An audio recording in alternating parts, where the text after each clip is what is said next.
My name is Jasper Scraps Kavanaugh. I'm a tower technician who survived the first 60 days of the Ice Age apocalypse, when volcanic ash blocked the sun and plunged Earth into freezing darkness. My remote outpost became both sanctuary and prison. I've battled starvation, frostbite, desperate survivors, and my own demons while watching civilization collapse around me. This is how I stayed alive when the world froze over. Before we start the video, let us know what country you are tuning in from in the comment section below. Perhaps we will make a story there.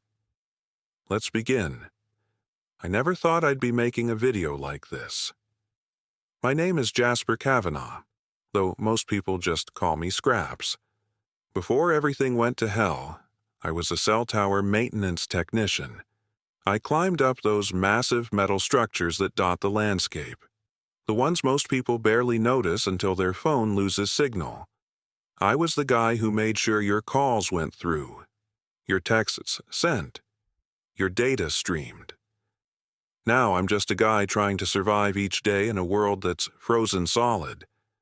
The nickname Scraps stuck with me after my second year on the job.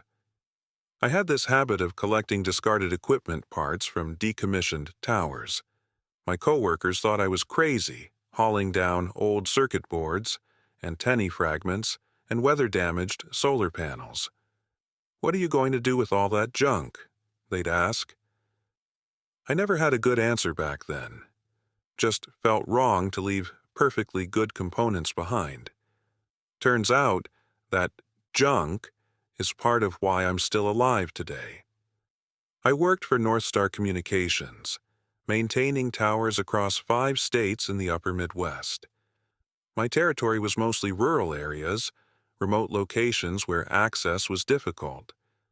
I loved the solitude up there, 300 feet above the ground, nothing but open sky and the curve of the earth visible from my perch. The job was dangerous. One wrong move and gravity wouldn't be forgiving, but there was freedom in it too. No boss looking over my shoulder, just me, my tools, and a checklist of maintenance tasks. My life had a comfortable rhythm before all this. Wake up at 5 in the morning, drive my beat-up Jeep to whatever tower was scheduled for maintenance that day. Climb up as the sun rose, work through the day with breaks only to eat the sandwiches I packed or to appreciate a particularly stunning view. Head back down as evening approached.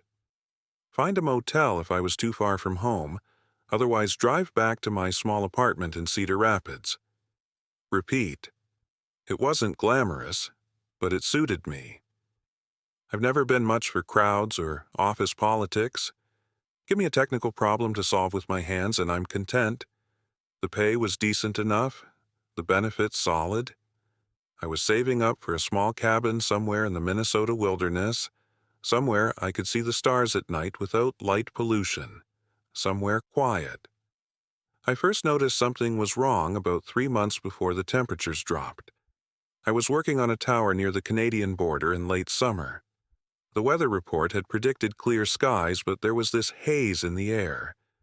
At first I thought it was just pollution drifting down from industrial areas, but it had a different quality to it. Thicker. Almost like fog, but it didn't move or dissipate as the day warmed. The equipment readings were off too. Signal interference patterns I'd never seen before.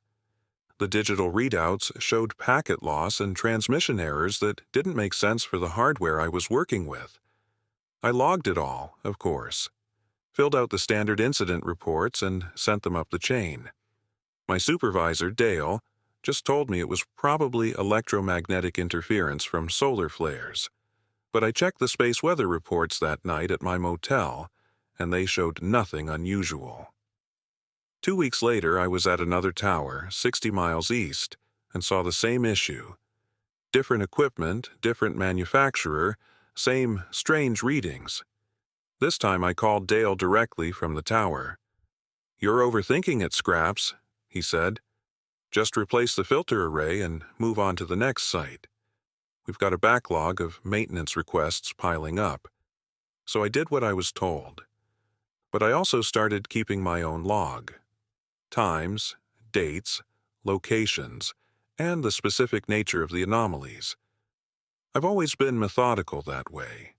When I notice a pattern, I document it. It saved my life more than once on the job, like the time I noticed a subtle vibration in a tower structure that turned out to be metal fatigue that could have sent the whole thing toppling if left unchecked. The news started reporting on the first volcanic eruption about 8 weeks before everything changed. Some island in the Pacific I'd never heard of. The footage showed spectacular plumes of ash and lava, but the scientists interviewed seemed calm enough.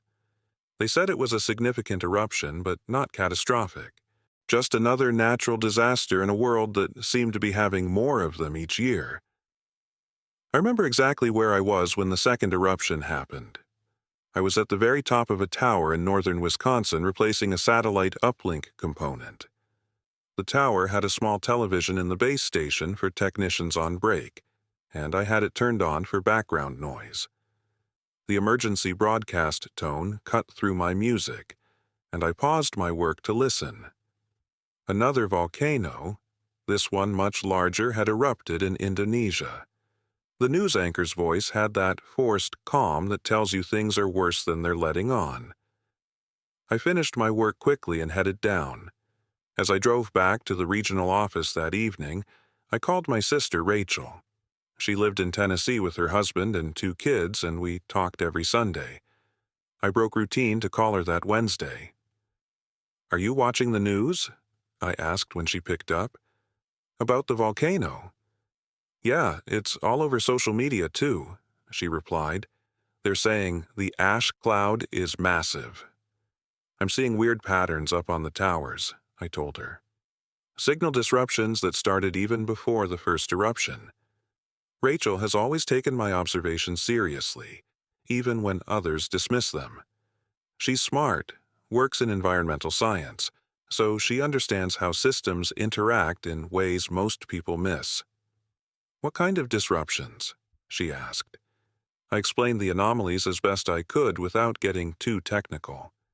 The frequency shifts, the packet loss, the strange static that seemed to occur at regular intervals.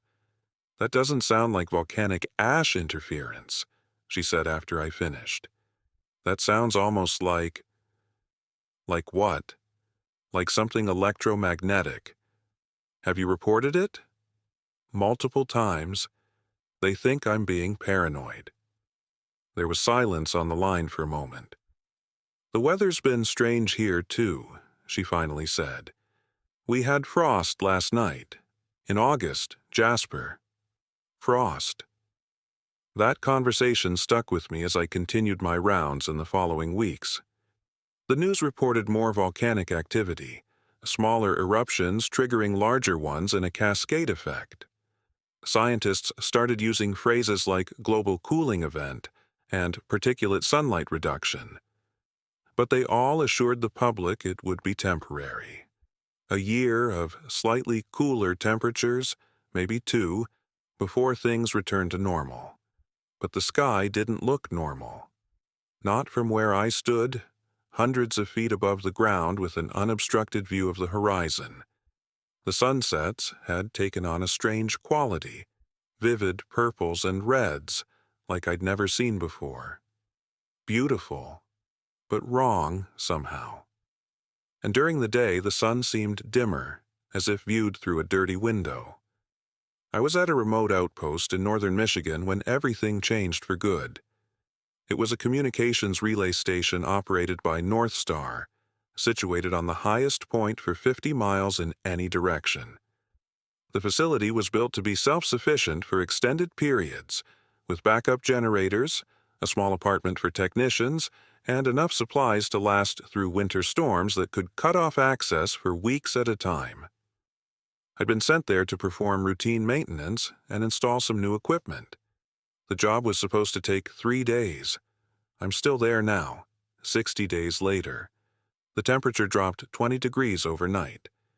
It was early October, so cold weather wasn't unexpected, but this was different. The thermometer went from 45 degrees to 25 in a matter of hours, and it kept dropping.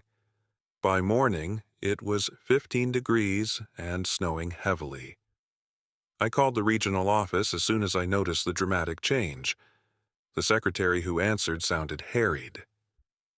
"We're getting calls from all sites, Jasper," she said, forgetting to use my nickname in her stress. "The meteorologists are saying it's some kind of polar vortex disruption coupled with the volcanic ash effects. Just sit tight. The roads are already getting bad." "How bad?" I asked. "Bad enough that state troopers are advising no travel," she replied. "Look, I've got other calls coming in. Just stay where you are until we tell you otherwise. The outpost is stocked for situations like this." That was the last official communication I had with North Star. I tried calling back that afternoon, but the lines were already jammed. By evening, cell service was spotty at best. By the next morning, it was gone completely. I wasn't too concerned initially. The outpost was indeed well stocked. It had a pantry full of canned goods and dry staples, a backup generator with enough fuel for 2 weeks of continuous operation, and a sophisticated communications array that I was qualified to operate. I figured I'd ride out whatever this weather anomaly was, then go home once conditions improved. The snow didn't stop for 7 days straight. Not the light, fluffy kind that makes for good skiing, but heavy, wet flakes that accumulated rapidly. By the third day, there was over 4 feet on the ground, and the temperature had dropped to -10. The backup generator was running constantly to keep the heating system operational. I spent those first days glued to the satellite television and radio, watching as the situation deteriorated across the country. The volcanic ash had circled the globe, creating what scientists were calling a volcanic winter. Global temperatures had plummeted much faster than any models had predicted. Major cities were experiencing infrastructure failures as power grids collapsed under the strain of heating demands. Food and fuel shortages led to panic buying, then looting, then worse. On the 7th day, the satellite feed went dead. The radio stations, one by one, stopped broadcasting. The last one I picked up was an emergency broadcast system message advising people to stay in their homes and conserve resources until emergency services could be restored. That night, I stood at the window of the outpost and watched as the lights of distant towns winked out. First, the smaller communities, then the larger ones. By midnight, the horizon was completely dark for the first time since I'd been stationed there. The only illumination came from the emergency lights of the outpost itself, powered by the steadily humming generator. I called Rachel one last time before the cell networks failed completely. The call barely connected, her voice breaking up every few words. "Moving south," I heard her say. "Government evacuation." "Rachel, where are you going?" "Where's safe?" I asked urgently. "They're saying Tennessee, Georgia border, FEMA camps, ... The line went dead. I tried calling back immediately, but couldn't connect. That was the last time I heard my sister's voice. I still don't know if she and her family made it to safety. That uncertainty gnaws at me every day. As I looked out at the darkened world that night, I made a decision that would shape everything that followed. I wasn't going to try to make it back to civilization. Not yet. The outpost was my best chance for survival, at least until I had more information about what was happening. I had shelter, some food, and the technical knowledge to keep the systems running as long as possible. What I didn't know then was how quickly things would deteriorate, how desperate people would become, or how my technical skills would be both a blessing and a curse in the frozen world we now inhabited. I didn't know that the temperature would keep dropping until it reached -40, that the snow would continue until it buried the lower level of the outpost, or that I would soon be making life-or-death decisions for not just myself, but for others who found their way to my doorstep. But I'm getting ahead of myself. Let me tell you what happened during those first weeks, when I still believed that this was temporary, that help would come. that the world, as we knew it, wasn't ending but merely going through a rough patch. Let me tell you about the moment when hope froze over.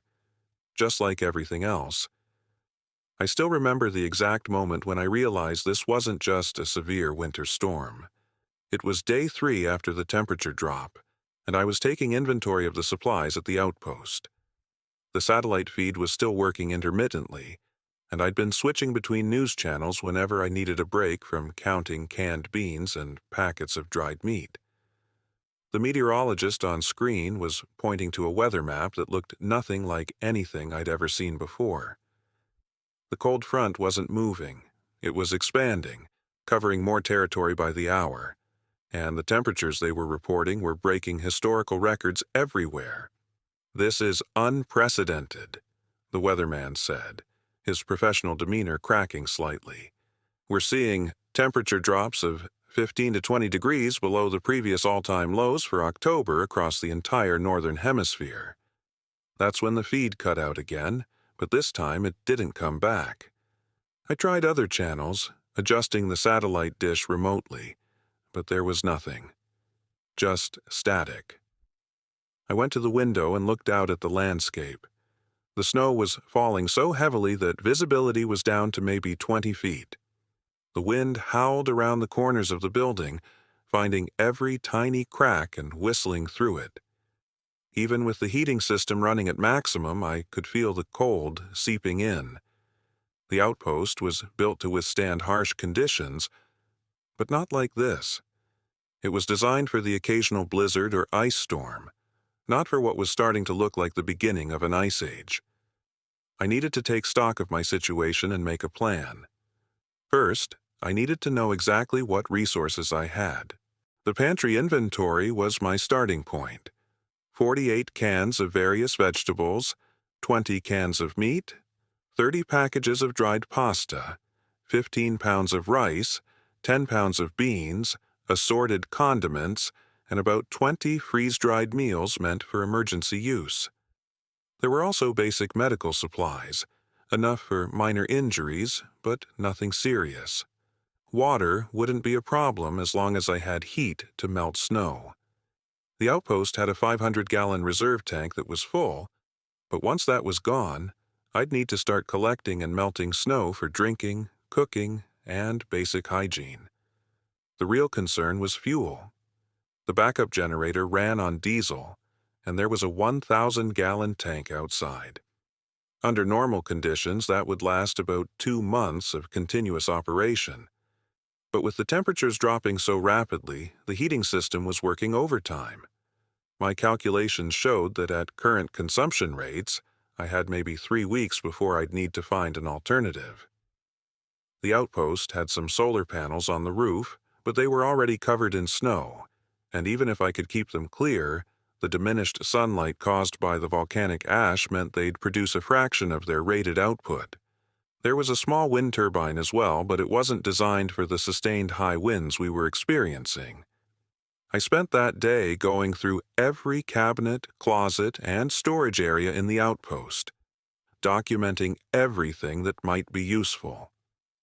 I found extra blankets, cold weather gear that previous technicians had left behind, tools that could serve multiple purposes, and even a few books to keep my mind occupied during the long hours of isolation. As night fell, I stood at the window again, watching the darkness envelop the world.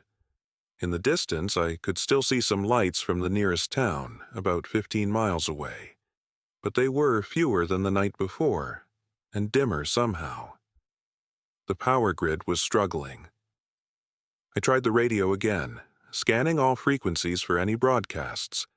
Most were silent, but I picked up a few emergency broadcasts, all repeating the same message. Stay in place. Conserve resources. Help is being organized.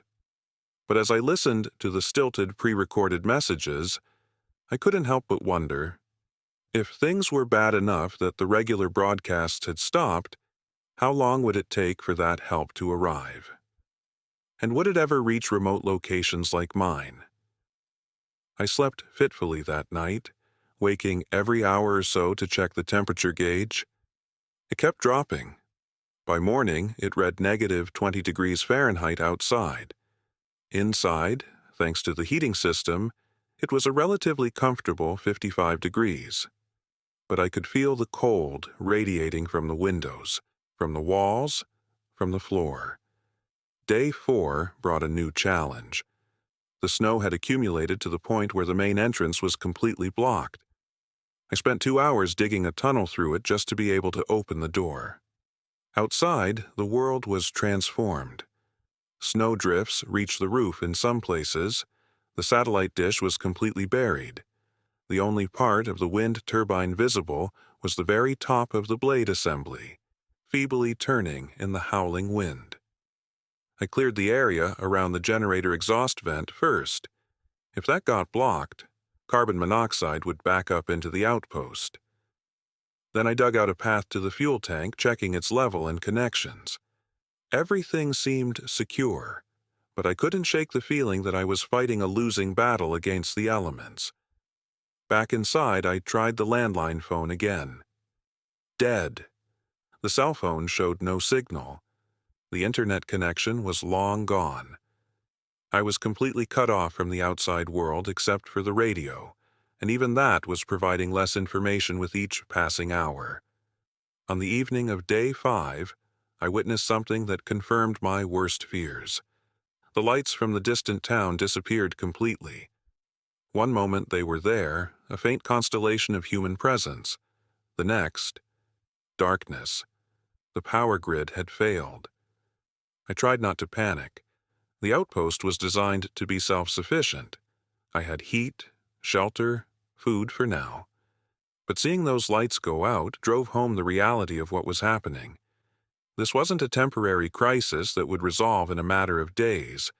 This was something much bigger, much worse. That night, I started rationing the fuel. I set the thermostat lower, 45 degrees, and put on extra layers. I turned off all non-essential systems and equipment.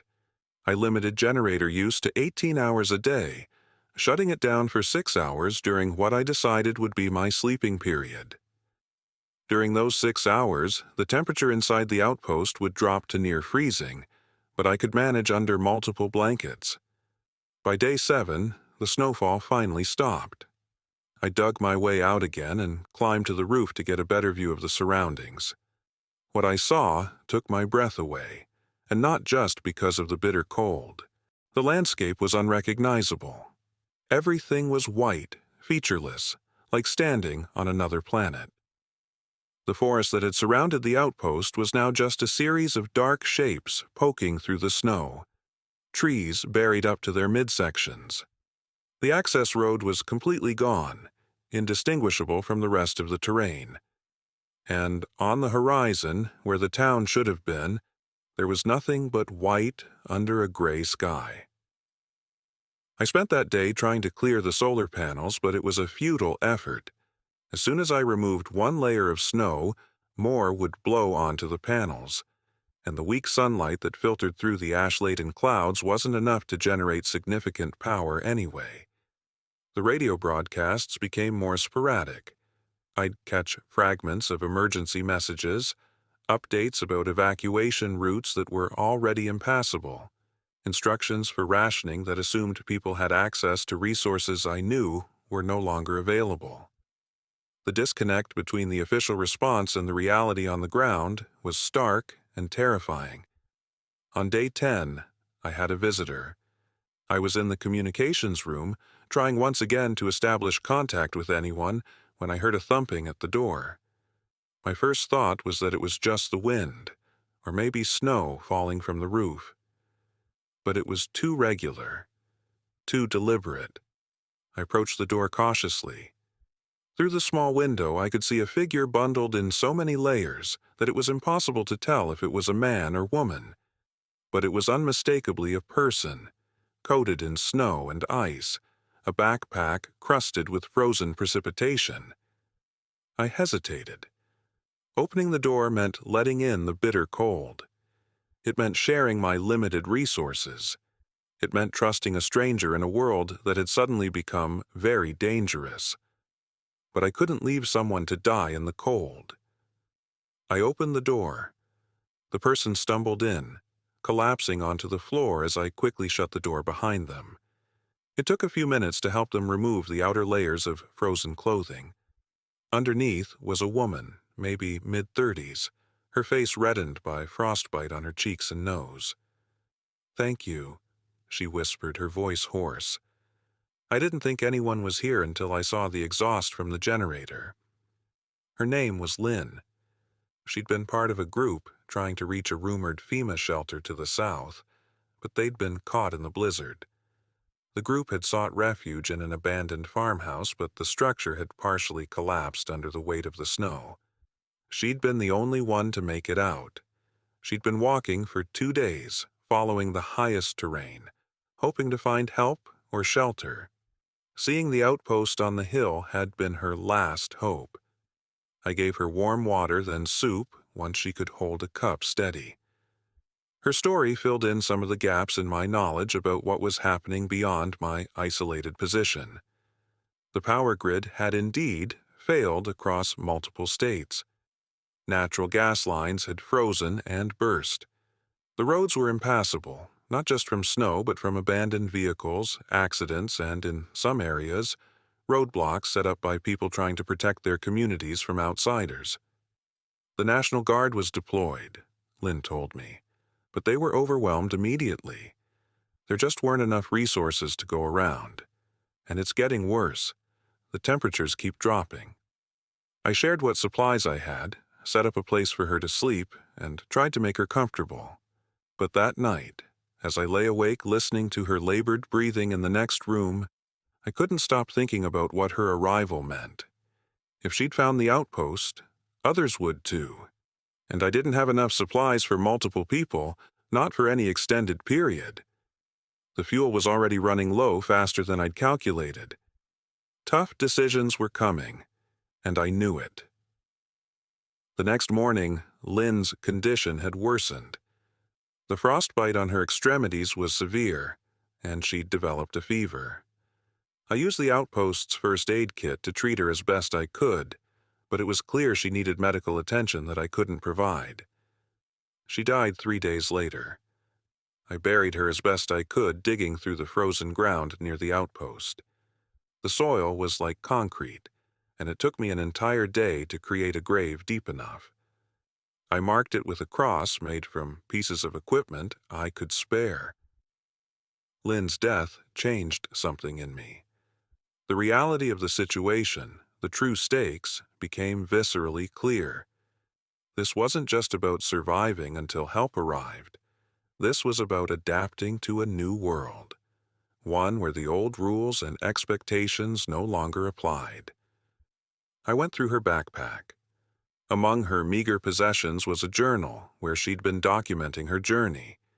The last entry, written the day before she found the outpost, read simply, "The cold is alive. It hunts us." I also found a map with markings showing her group's planned route and the location of the rumored FEMA shelter. It was over 100 miles to the south, through terrain that would be completely transformed by snow and ice. In normal conditions, it would be a challenging journey. In these conditions, it seemed impossible. But the map gave me something I'd been lacking, a destination. Somewhere to go if the outpost became untenable. It wasn't much, but it was a plan. And having a plan, however tentative, helped keep the despair at bay. By day 15, the fuel situation had become critical. Despite my rationing efforts, the tank was down to less than a quarter full. At current usage rates, I had perhaps 5 days left before the generator would stop running. And without the generator, the outpost would quickly become as cold inside as it was outside, which, according to my thermometer, was now consistently below -30 degrees. I needed to find an alternative heat source, and quickly. I spent a day dismantling non-essential equipment, looking for components that could be repurposed. The outpost had an old wood-burning stove that had been disconnected when the modern heating system was installed, but it was still in place, more as a decorative feature than anything functional. I reconnected it, improvising a chimney connection using ductwork from the ventilation system. For fuel, I broke up wooden furniture, storage crates, anything that would burn. It wasn't an elegant solution, but it would provide enough heat to prevent freezing to death once the generator fuel was gone. Food was becoming a concern as well. I was going through the supplies faster than I'd planned, partly because of the additional calories needed to stay warm in the cold. I started setting snares around the outpost, hoping to catch rabbits or other small game that might be desperate enough to approach the building. On day 20, I had a moment of clarity as I stood on the roof, surveying the white wasteland that had replaced the world I knew. The temperature that morning was negative 45 degrees. The sky was a dull gray, the sun a pale disk barely visible through the ash and clouds. The wind cut through my layers like they weren't even there. I realized then that this wasn't a temporary crisis. This wasn't something that would resolve in weeks or even months. The world had fundamentally changed, and if I was going to survive, I needed to change with it. The knowledge and skills that had defined my former life, my ability to maintain complex communication systems, to troubleshoot network issues, to climb towers and repair satellite links, seemed almost quaint now, relics of a vanished civilization.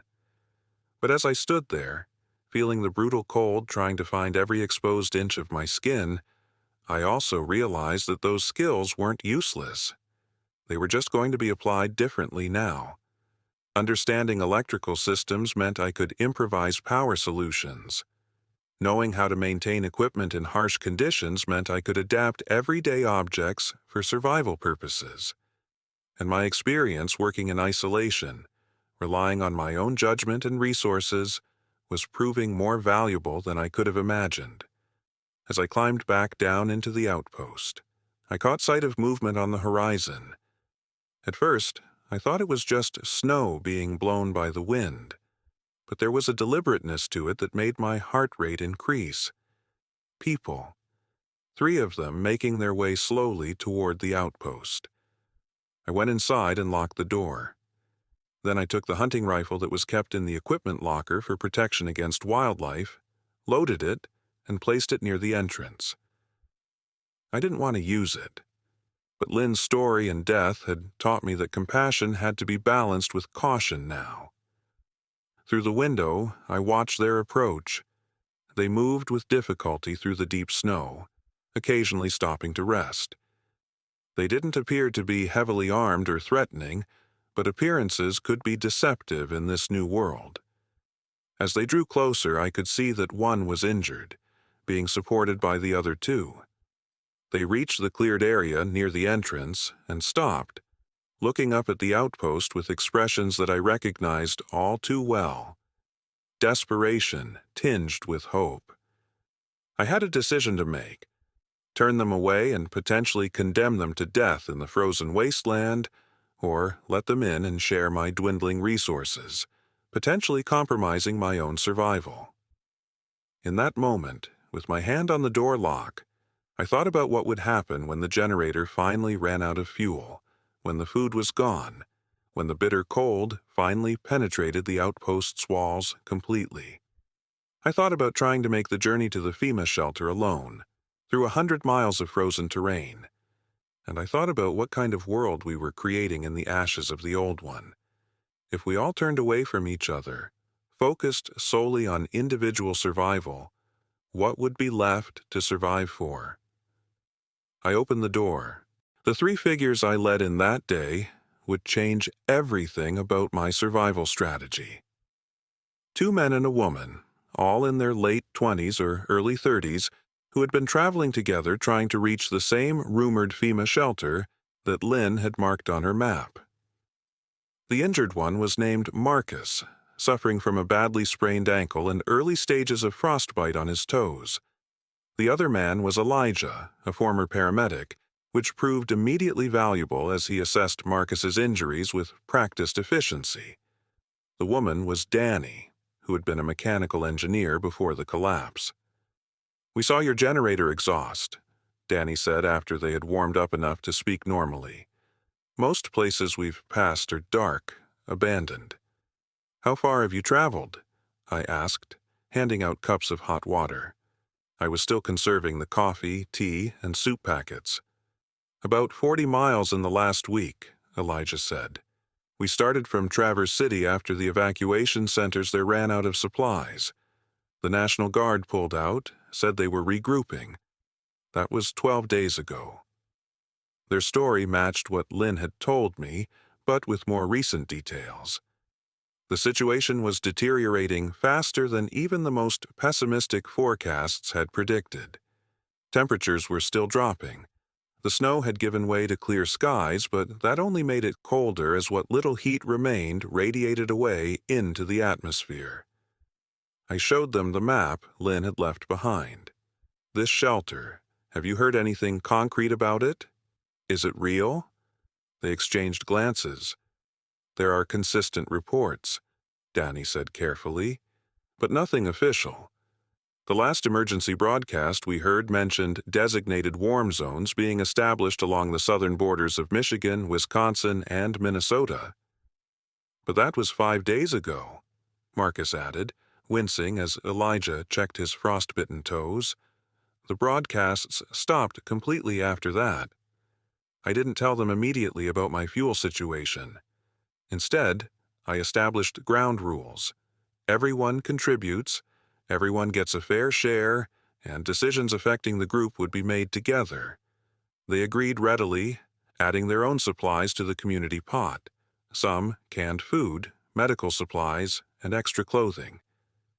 That first night was tense. We were strangers forced together by circumstance, each carrying our own traumas from the past 3 weeks. Trust would come later. For now, it was a partnership of necessity. With Danny's engineering background and my technical knowledge, we began transforming the outpost for long-term survival that very first day. The generator was our most pressing concern. When I finally revealed how little fuel remained, there was no panic, just focused problem-solving.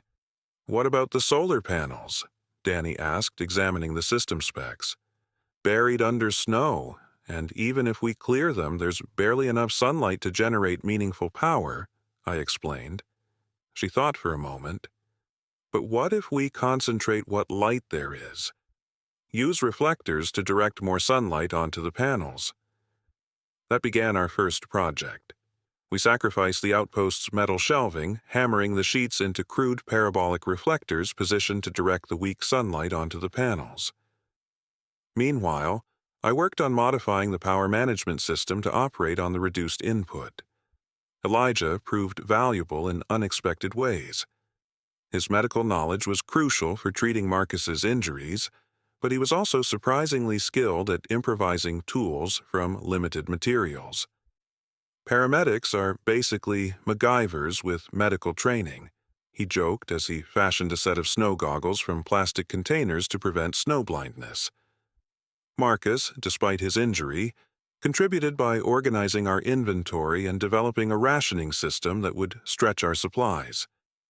He had worked in logistics for a shipping company, and his methodical approach to resource management gave us a clear picture of what we had and how long it would last. Days blended together as we established routines. Morning checks of all systems and perimeter security, maintenance of our heat sources, the reconnected wood stove, and now a smaller, more efficient use of the generator for 4 hours a day instead of 18. Gathering snow to melt for water, checking snares and fishing through holes cut in a nearby frozen pond, taking inventory and adjusting rations as necessary, evening planning sessions by candlelight to conserve power.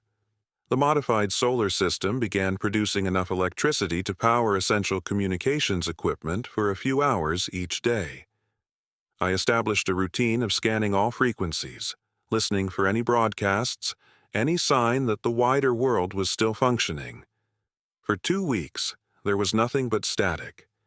Then, on what I calculated was day 35 since the temperature drop, we caught a transmission. Faint, breaking up, but unmistakably human.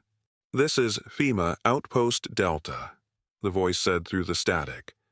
"Broadcasting on emergency channel. Any survivors in the northern Michigan region, we are establishing a secure zone at former Camp Grayling. Repeat, secure zone at Camp Grayling. Approach from the South Access Road only. Supplies limited. Medical assistance available." Camp Grayling was a National Guard training facility about 80 miles south of our position. It was closer than the shelter marked on Lynn's map, and potentially more reliable given that it was a military installation. The four of us gathered around the map that night, plotting a potential route. The journey would be treacherous. Temperatures outside remained between -30 and -50 degrees. The snow was now packed and crusted with ice, making travel simultaneously easier in some ways. You could walk on top of it rather than trudging through, but more dangerous in others. Falls and injuries were more likely on the slick surface. "We need to be realistic," I said. "Marcus's injury needs at least another 2 weeks to heal enough for that kind of journey. Our food will last another month if we're careful. The generator fuel is almost gone, but the solar setup is working better than expected. I think we should wait, gather more information, prepare properly." Danny nodded. "Rushing into this would be suicide. We need better cold weather gear, a sled for supplies, maybe even snowshoes." Elijah looked skeptical. "And if that outpost gets overwhelmed? If they run out of supplies before we get there? Then we still have the original destination," I pointed out. "But right now we have shelter, heat, and food. That's more than most people have out there." The decision was made to wait 2 weeks, using that time to prepare for the journey and to monitor for more broadcasts that might clarify the situation at Camp Grayling.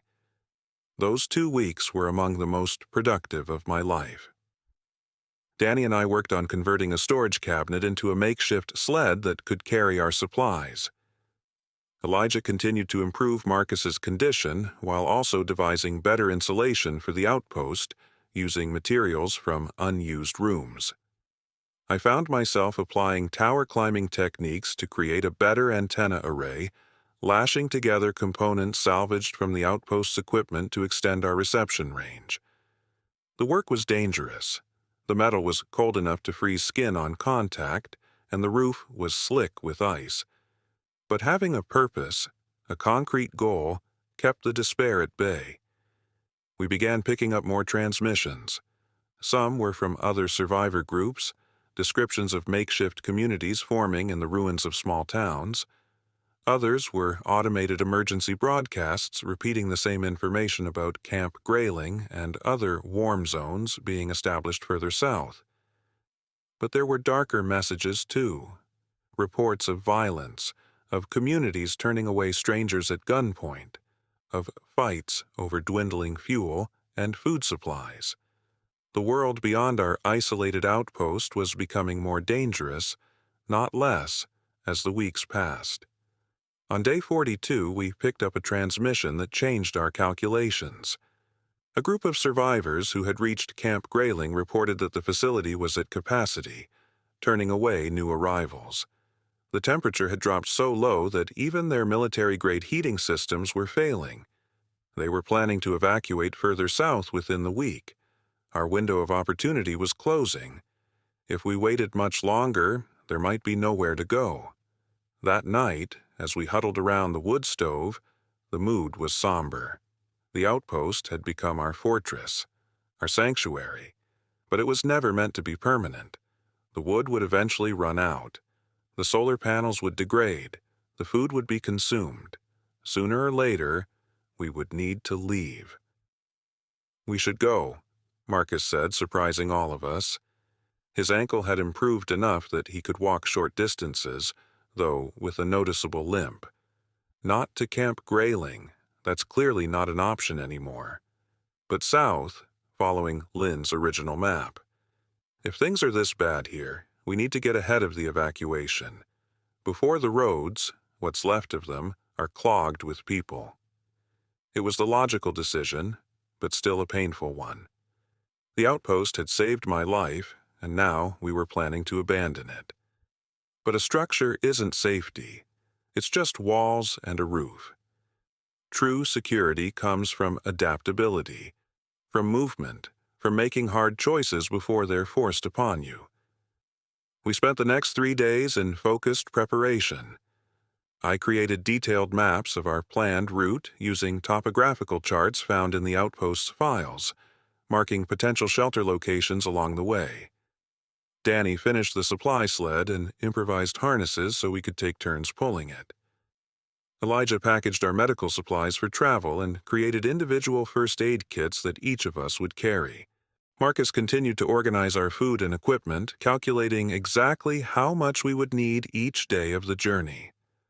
The night before our planned departure, I climbed to the roof one last time. The stars were brilliant in the clear, cold sky, more stars than I'd ever seen before the disaster. The volcanic ash was finally settling out of the upper atmosphere, leaving the air crystalline and the visibility perfect. In every direction, as far as I could see, the world was white and still. Beautiful in its way, but utterly hostile to human life. As I stood there, I thought about the towers I used to climb, how I'd sometimes pause at the top to appreciate the view, the feeling of being above it all, seeing the curve of the earth on the horizon. Those towers had been my livelihood, my identity. Now they stood abandoned, useless relics of a connected world that no longer existed. Yet the skills remained. The ability to work at heights, to think through problems methodically, to repair and improvise and endure discomfort, those were still valuable. Different context, same abilities. I found that thought strangely comforting. Morning brought one final task before departure. I had decided to leave the outpost operational for the next potential group of survivors who might find it. I wrote detailed instructions for the solar power system, the wood stove, the water collection setup. I left half our remaining wood and a set of tools for gathering more. I left maps showing nearby areas where we'd successfully trapped game and fished, and I left a letter explaining what we knew about conditions elsewhere, the broadcasts we'd received, the routes we'd considered. I signed it with all our names and added a note. If you're reading this, you've survived this far. Keep going. We're all in this together now. We departed at dawn. The temperature outside read -38 degrees, practically balmy compared to recent lows. The sled moved easily over the crusted snow, our improvised snowshoes distributing our weight enough to prevent breaking through. As we crested the first hill south of the outpost, I turned back for one last look. The small building stood alone on its hill, a defiant rectangle of human presence in the white wilderness. Thin wisps of smoke rose from the chimney, dissipating in the still air. The solar panels glinted in the weak morning sunlight, angled to catch every possible ray. For a moment, I wondered if we were making a mistake. The outpost was a known quantity, a place where we'd been safe, if not comfortable. Ahead lay 100 miles of frozen terrain, unknown challenges, potential dangers, human and environmental. But staying meant eventual starvation or freezing when resources ran out. Movement, however risky, offered the possibility of something better. And movement was life. Stasis was death in this new frozen world. I turned away from the outpost and followed the others down the slope, pulling the sled behind me. Its runners made a soft, shushing sound on the snow, the only noise in a world gone silent. The first few miles were easier than expected. The terrain sloped gently downward, and we made good time, stopping only briefly to adjust our layers as physical exertion warmed us despite the bitter cold. Danny took point, using a modified compass to keep us on course since most landmarks were buried under snow. By midday, we'd covered nearly 8 miles, a pace that exceeded our most optimistic estimates. We stopped in the shelter of a large rock formation to eat and rest. The mood was cautiously optimistic. If we could maintain this pace, the journey might take only 2 weeks instead of the 3 we'd planned for. But as we prepared to set out again, Elijah spotted something that made us all pause. Tracks in the snow, following the same path we'd been taking. Human tracks, made recently enough that they hadn't been completely obscured by drifting snow or wind. Someone was ahead of us, or behind us, using the same route. And in this new world, unknown meant dangerous until proven otherwise. We continued more cautiously now, alert for any sign of movement on the white horizon. The easy optimism of the morning gave way to a tense vigilance. Every unusual shape in the distance was scrutinized. Every sound, rare as they were in the muffled landscape, was analyzed. The world might have frozen over, but human nature remained unchanged. And that was perhaps the most dangerous element in this new Ice Age reality. We followed the mysterious tracks for another mile, tension building with each step. None of us spoke, communicating only with gestures and meaningful glances. I'd moved up from the rear to walk beside Danny at the front, my hand resting on the hunting rifle slung across my chest. I wasn't eager to use it, but the presence of unknown others in this wasteland had shifted something in our collective mindset. The tracks led into a small valley that had once been a rural neighborhood. Now it was just a series of snow-covered lumps that might have been houses, might have been vehicles, might have been anything. The only identifiable structure was a gas station at what had been an intersection, its roof partially visible above the drifts. As we approached, I raised my hand, signaling everyone to stop. Something wasn't right. The tracks we'd been following suddenly multiplied, branching out in different directions around the gas station, and there were darker patches in the snow, areas melted and refrozen as if by fire. "We need to approach carefully," I whispered. "Elijah, stay with Marcus and the sled behind that snowbank. Danny and I will scout ahead." Danny nodded, pulling out the ice pick she'd fashioned from a broken antenna component. Not much of a weapon, but better than nothing. We moved forward slowly, using the contours of the snowdrifts for cover. As we got closer to the gas station, the signs of human activity became more obvious. A path had been cleared to the entrance. Smoke-blackened snow surrounded what appeared to be the remains of a campfire. And most concerning, a crude barricade had been erected around the perimeter, made from car parts and building materials. Danny pointed to the roof. I followed her gaze and saw what she'd noticed.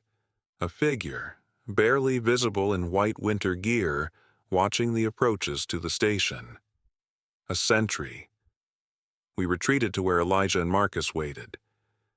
"There's a group using the gas station as a base," I explained. "At least one lookout, probably more people inside. They've fortified the place." "Hostile?" Elijah asked. I shrugged. "No way to know without approaching, and I'm not eager to do that blindly. We could try to go around, but it would add miles to our journey and take us through less sheltered terrain. Or they could be potential allies," Marcus suggested. "Safety in numbers, right?" We debated our options as the short winter day began to fade. Going around would mean traveling in darkness or making camp exposed in the open.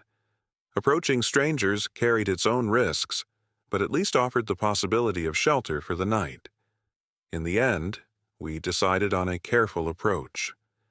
We fashioned a white flag from a piece of cloth, and Danny and I would advance openly while Elijah and Marcus remained hidden with the rifle and our supplies.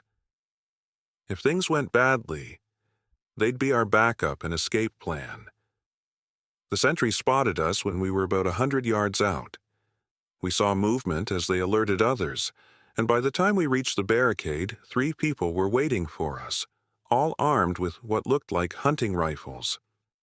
"That's far enough," called out a woman who appeared to be in charge. "State your business." I raised my hands, showing we weren't holding weapons. We're travelers heading south, looking for shelter for the night, willing to trade for it. Trade what? The woman asked. Food? Medicine? Fuel? Information, I replied. We came from a communications outpost up north. We've been monitoring radio transmissions, know what's happening at some of the evacuation centers. The three exchanged glances. Finally, the woman nodded. 2 of you can come in. The others stay out here until we've talked. I signaled to Elijah and Marcus, who emerged from their hiding place. I explained the situation, and it was decided that Danny and I would go in while they remained outside. The inside of the gas station had been transformed. The shelves that once held snacks and drinks were now organized storage for survival supplies. A wood stove had been installed in the center of the space, vented through a hole cut in the ceiling. Around it, 8 people of various ages huddled for warmth. They watched us with wary expressions as we entered. The woman who'd spoken identified herself as Tasha. She'd been a wilderness guide before the disaster and had led this group together after their town became uninhabitable. They'd been at the gas station for 12 days, gathering strength and supplies before continuing south. I shared what we knew about Camp Grayling and the other potential safe zones. Tasha confirmed they'd heard similar reports, but also had more recent information from travelers who'd passed through 2 days earlier. The southern routes are becoming impassable, she told us. Not because of snow, but because of people. Communities are blocking roads, turning away refugees, hoarding what supplies remain. There are checkpoints on all the major highways south of Grand Rapids. This was disturbing news. Our planned route would take us near several larger towns where we'd hoped to potentially find additional supplies. And the FEMA camps? I asked. Tasha's expression darkened. Overrun, the ones that haven't been abandoned. There's a larger operation supposedly being established in Kentucky, some kind of long-term survival facility, but information is spotty. We shared more details back and forth, establishing enough trust that Elijah and Marcus were eventually invited inside as well. They weren't the only group we'd encountered, Tasha explained.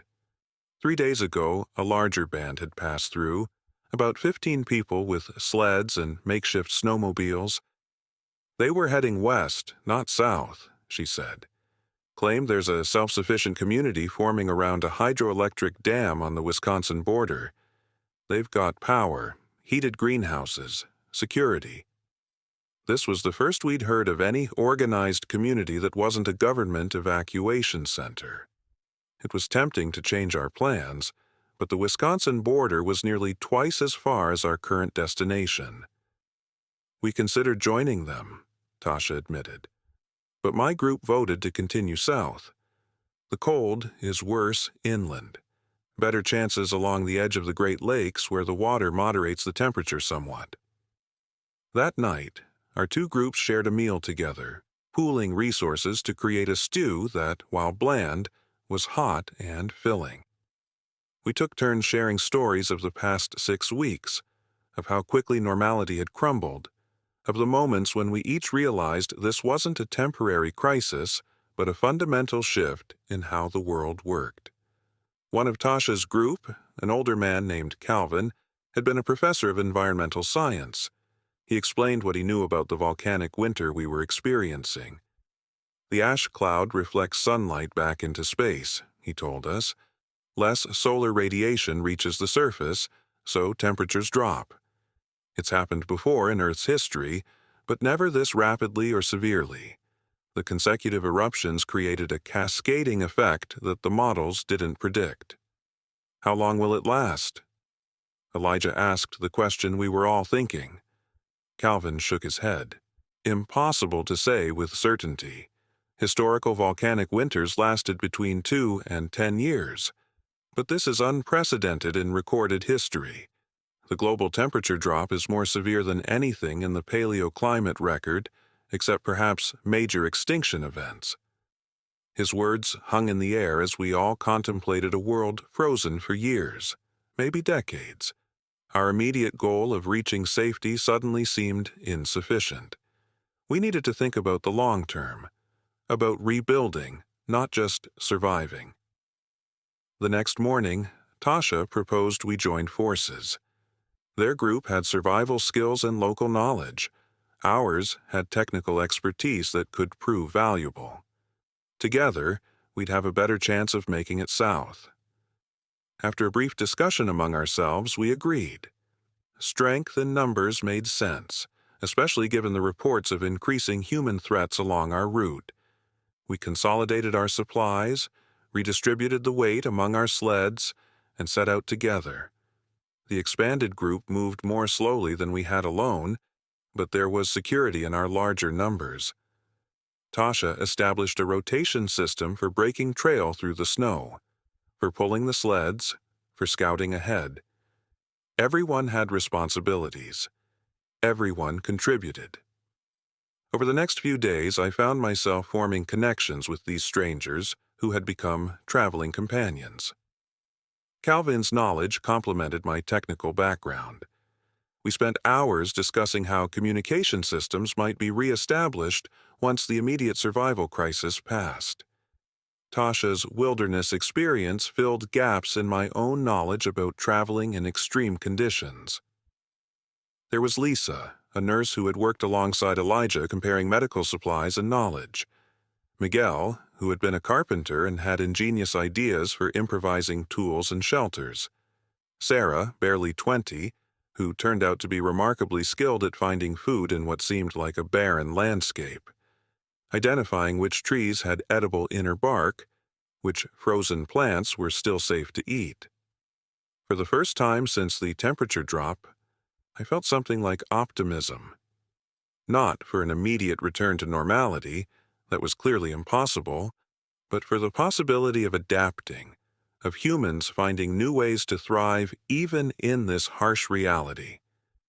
That feeling was shattered on our 4th day of traveling together. We had reached the outskirts of a medium-sized town that Tasha believed would have supplies worth scavenging. From our vantage point on a hill overlooking the main street, we could see that most buildings were damaged from the weight of snow on their roofs. Some had collapsed entirely, but a few sturdier structures remained intact, including what appeared to be a hardware store. Tasha organized a scavenging party. Herself, me, Danny, and Miguel. The others would make camp in an abandoned farmhouse we'd spotted about a half-mile back, more defensible than being in the open town. We approached cautiously, alert for signs of other scavengers or inhabitants. The streets were eerily quiet, the snow unbroken except for occasional animal tracks. It seemed too good to be true, a town that hadn't been picked clean already. The hardware store's front windows were shattered, but the interior was relatively undisturbed. We found tools we could use, fasteners, rope, tarps, and most valuable of all, propane tanks that still had fuel. We filled our backpacks with as much as we could carry, planning to return with the sleds for a second load. It was on our way back to the farmhouse that things went wrong. We were passing what had once been a grocery store when Miguel spotted movement inside. We froze, watching. The building's roof had partially collapsed, but the front section was intact, and inside, figures were moving around with flashlights. "Other scavengers?" Danny whispered. Tasha shook her head. "They're too established. Look at the footprints. They've been going in and out for days." We tried to back away quietly, but luck wasn't with us. A piece of the damaged awning broke free under the weight of snow and crashed to the ground. The noise was deafening in the still air. The reaction was immediate. Shouts came from inside the store and figures began pouring out. 6 men, all armed, fanned out to surround us. "Well, well," said the apparent leader, a tall man with a scarred face. "Looks like we've got visitors." His tone made the words sound like a threat. Tasha stepped forward, her hands clearly visible. "We're just passing through, gathering supplies. We don't want trouble." "Everyone wants supplies," the man replied. "And there's only so much to go around." He looked pointedly at our backpacks. "What did you find at Miller's Hardware?" I tensed, calculating our options. We were outnumbered, outgunned. Fighting wasn't an option. Running might be possible, but they'd likely pursue, and that would lead them back to our camp, to the others. "We found some tools, some propane," Tasha said evenly. "We can share." The man seemed to consider this. "Share, huh? That's generous. But here's how sharing works nowadays." He gestured to his men who moved closer. "You give us everything you found, tell us where your camp is and what else you have, and maybe we let you walk away." I could see Tasha calculating the same options I had, coming to the same grim conclusion. We couldn't fight, couldn't run, couldn't lead them back to our group, and giving up our supplies meant death by exposure and starvation just as surely as bullets would. That's when I had an idea. A desperate one, based on my years working with communication systems and what I'd learned about this new frozen world. "You're making a mistake," I said calmly. "We're scouts for a larger group. Military, what's left of it. They're establishing a secure zone south of here, sent us ahead to assess conditions and resources." The leader's eyes narrowed. "Military's gone. Everyone knows that." I shook my head. "Not gone. Regrouped. We've got a base camp 5 miles south with radio contact to the main force. If we don't report back on schedule, they'll send a search team, with vehicles modified for the snow and enough firepower to level this town." It was a bluff, obviously, but I was counting on 2 factors: the isolation of these men, which meant limited information about the outside world, and the plausibility of military remnants organizing more effectively than civilian groups. The leader hesitated, uncertainty flickering across his face. "You expect me to believe that?" I reached slowly into my pocket, telegraphing the movement to avoid being shot, and pulled out the modified radio I'd built at the outpost. It was a compact unit capable of picking up transmissions from much further than standard equipment. "Check our gear," I suggested. "Standard issue emergency communications. You think civilians scavenging for food would have tech like this?" The man gestured to one of his companions, who approached warily and took the radio. He examined it, clearly impressed by the modifications I'd made to extend its range and battery life. "This is military?" he asked. "Specialized communications unit," I confirmed. "I could explain how it works, but I doubt you'd understand the technical details." The slight to their intelligence was calculated, part of the bluff. People who feel intellectually inferior often compensate by avoiding subjects that highlight that inferiority. The leader was still suspicious, but I could see doubt working in his mind. "If you've got a military camp, why are you scavenging in town? Military would have supplies." "Assessment mission," Tasha jumped in, catching on to my strategy. "Mapping what resources remain in the area before the main force arrives. Standard procedure." "When's this main force supposed to arrive?" the leader demanded. 3 days, I said confidently. "Convoy of 20 vehicles, 100 personnel. This town is scheduled for occupation and resource extraction." I gestured around. "All this becomes government property under emergency powers." This was the critical moment. Either they'd buy our story, or they'd call our bluff. I kept my expression neutral, professional, as if I was simply conveying routine information. After what seemed like an eternity, the leader lowered his weapon slightly. "I want to see this base camp of yours." I shook my head. "Not possible. It's a secure location, access restricted to authorized personnel. But I can arrange for a liaison to meet with your group when the main force arrives." I was improvising wildly now, hoping to buy time for us to escape. "How do I know you're not lying?" he pressed. I took a calculated risk. "You can keep one of us here while the others report back. When the main force arrives, they'll retrieve our man. If we're lying, well, you've got a hostage." Miguel shot me an alarmed look, but I gave a subtle shake of my head. I had no intention of leaving anyone behind. I just needed them to believe we might. The standoff stretched for several tense minutes. Finally, the leader made a decision. "Keep your supplies," he said grudgingly, "but you tell your military friends that this town is already claimed. We've been here since the beginning, and we're not leaving." I nodded solemnly. "I'll report your presence." They'll likely send a negotiator ahead of the main force to discuss terms.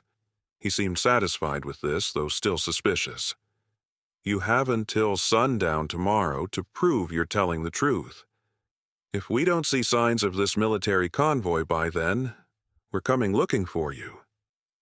We backed away slowly, maintaining eye contact until we were far enough to turn and walk at a normal pace. Once out of sight, we broke into a run, moving as fast as the snow would allow back toward the farmhouse. "That was either brilliant or suicidal," Tasha said as we ran. "Probably both." "We need to move camp immediately," I replied. "They'll be watching, maybe following. We can't stay anywhere near here." When we reached the farmhouse, we quickly explained the situation to the others. There was no time for debate. We gathered our supplies and moved out within 20 minutes, heading east instead of south to throw off any pursuit before circling back to our original route. We traveled until well after dark, using the clear night and bright stars for navigation. Everyone was exhausted, but fear is a powerful motivator. We finally made camp in a dense stand of pine trees that offered some concealment and protection from the wind. As we huddled around a small, carefully shielded fire, Elijah voiced what we were all thinking. "They'll figure out we lied eventually, and they know we're heading south. Which means we need a new plan," I said, "or a new destination." That night, as the others slept in shifts, I found myself thinking about the hydroelectric dam that Tasha had mentioned, the community forming on the Wisconsin border. It was further, yes, and would mean changing course significantly, but it offered something the vague promise of southern warm zones didn't: a sustainable situation. Power, growing food, security. In this new world, those were the things that mattered. Not evacuation centers that might be abandoned, not government promises that might never materialize. Actual infrastructure maintained by people who understood its value. I was a communications technician. Danny was an engineer. Together, we could contribute to rebuilding something that would last beyond just immediate survival. And maybe, just maybe, find a way to establish contact with other survivor communities to begin reconnecting what remained of humanity. By morning, I'd made my decision. I would propose changing our destination. The question was whether the others would agree, and what we would do if the group split over the choice. Some bonds had formed in our short time together, connections that would be painful to break. But in the end, each of us had to choose the path that offered the best chance of not just surviving, but living in this frozen new world. I presented my idea of changing our destination the next morning as we huddled around a small fire melting snow for drinking water. The response was mixed. Tasha and her core group had been fixed on heading south for weeks, drawn by rumors of warmer temperatures and government support. The idea of turning west toward an uncertain community at a hydroelectric dam was met with skepticism. "We've come this far south already," Tasha argued. "Changing course now adds weeks to our journey." "In conditions that are getting worse, not better," I countered. "Those men back in town, they're going to realize we lied.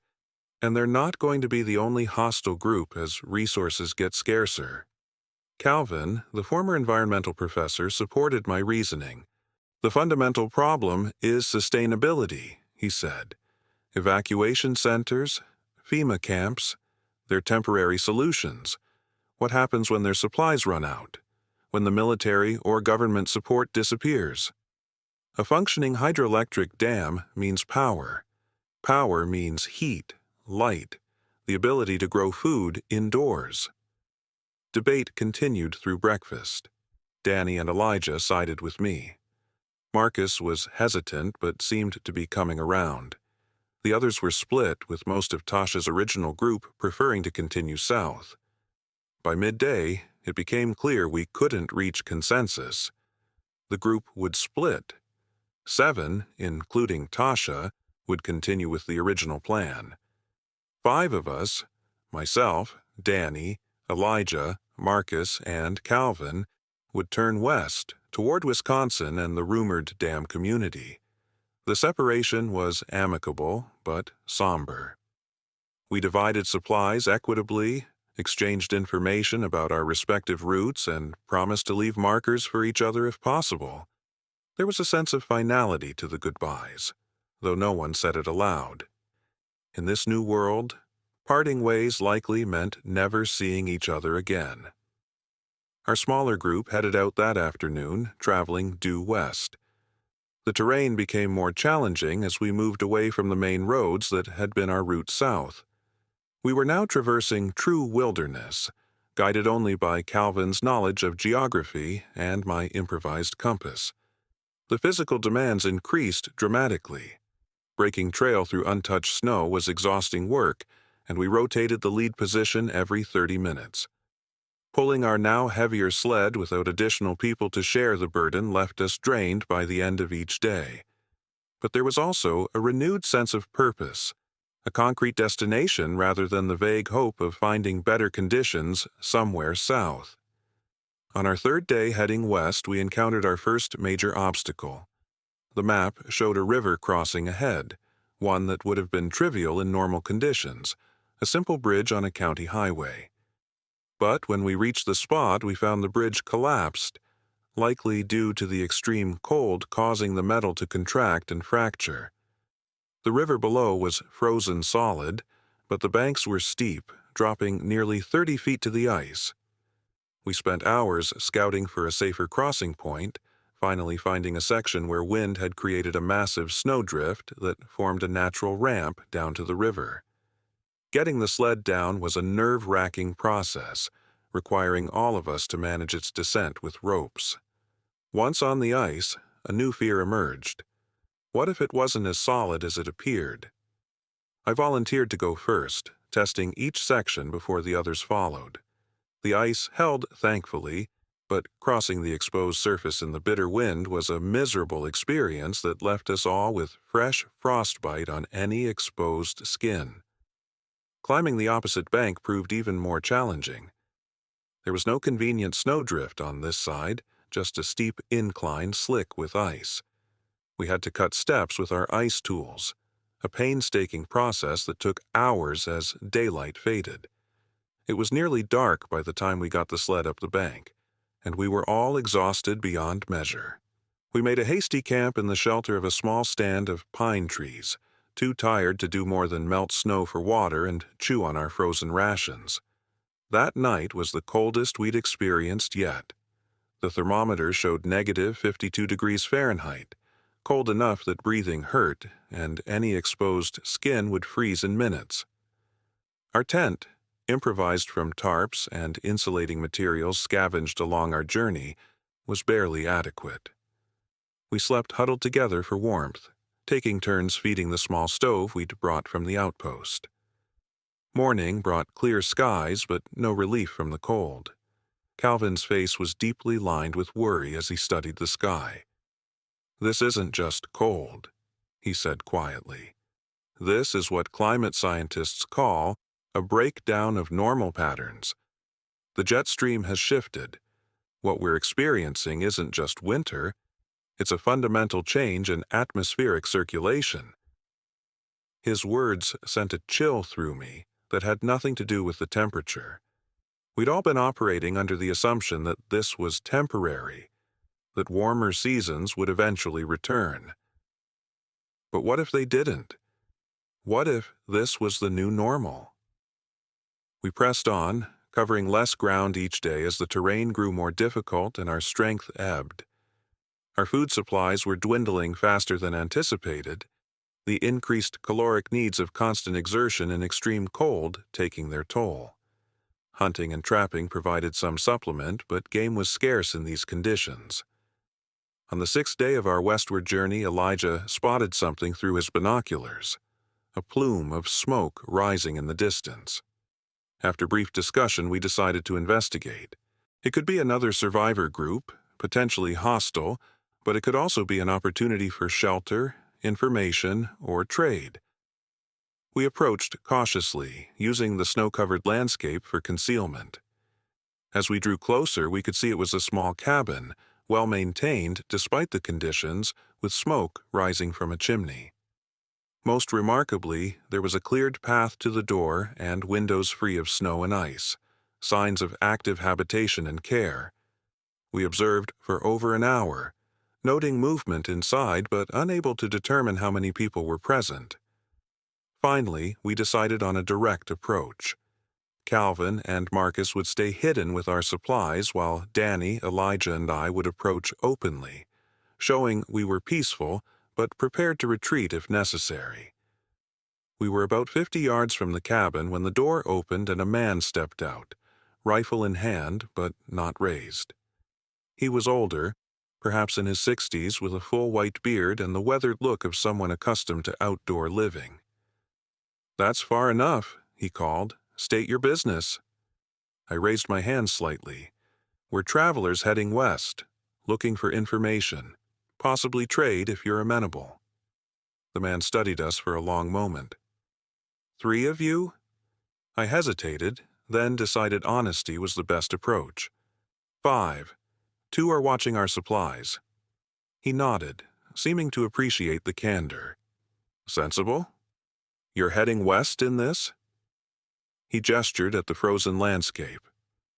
"We heard there's a community forming around a hydroelectric dam near the Wisconsin border," Danny explained, "somewhere with power security." The man's expression changed slightly.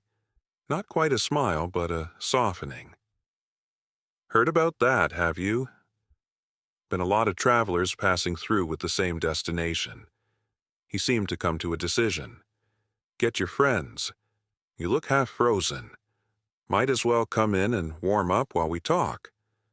The cabin belonged to Howard, a retired park ranger who had chosen to remain at his remote home when evacuations began. "Government types came through telling everyone to head south," he told us as we thawed by his wood stove.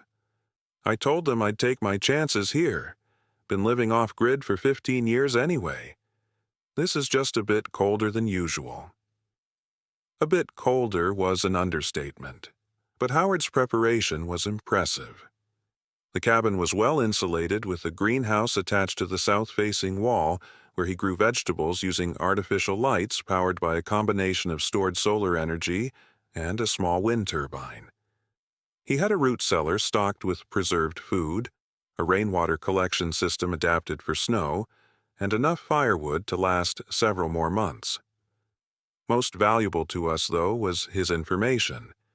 Howard confirmed that the dam community was real. "Folks started gathering there about a month after the big freeze," he said. "Smart choice. The dam was upgraded 5 years back, modern equipment. Even with the river partially frozen, it's still generating power. They've got electric heat, grow lights for food, security systems." "You didn't consider joining them?" Elijah asked. Howard shook his head. "Too many people for my taste, and they've got rules, structure. I do better on my own." He paused. "But for most, especially city folk, it's probably the best option in a 1,000-mile radius." We spent 2 nights at Howard's cabin recovering our strength and repairing equipment. He was generous with his knowledge, if not his supplies, showing us better techniques for traveling in the extreme cold and marking our maps with locations of potential shelter along our route. On the morning of our departure, Howard gave us a final piece of advice. "The dam community's selective about who they take in," he warned. "Resources are finite even with the power. They'll want to know what skills you bring, how you can contribute. They turn away more than they accept these days. His words weighed on me as we resumed our journey. My communications expertise might be valuable, and Danny's engineering skills certainly would be. Calvin's scientific knowledge could be an asset. But what about Marcus and Elijah? Would a medic be enough in a community that likely already had healthcare providers? What specific value could we offer that would gain us entry? 3 days later, we encountered the first real sign that Howard's information was accurate. We came across a marker, a red flag atop a tall pole, visible for miles across the snow.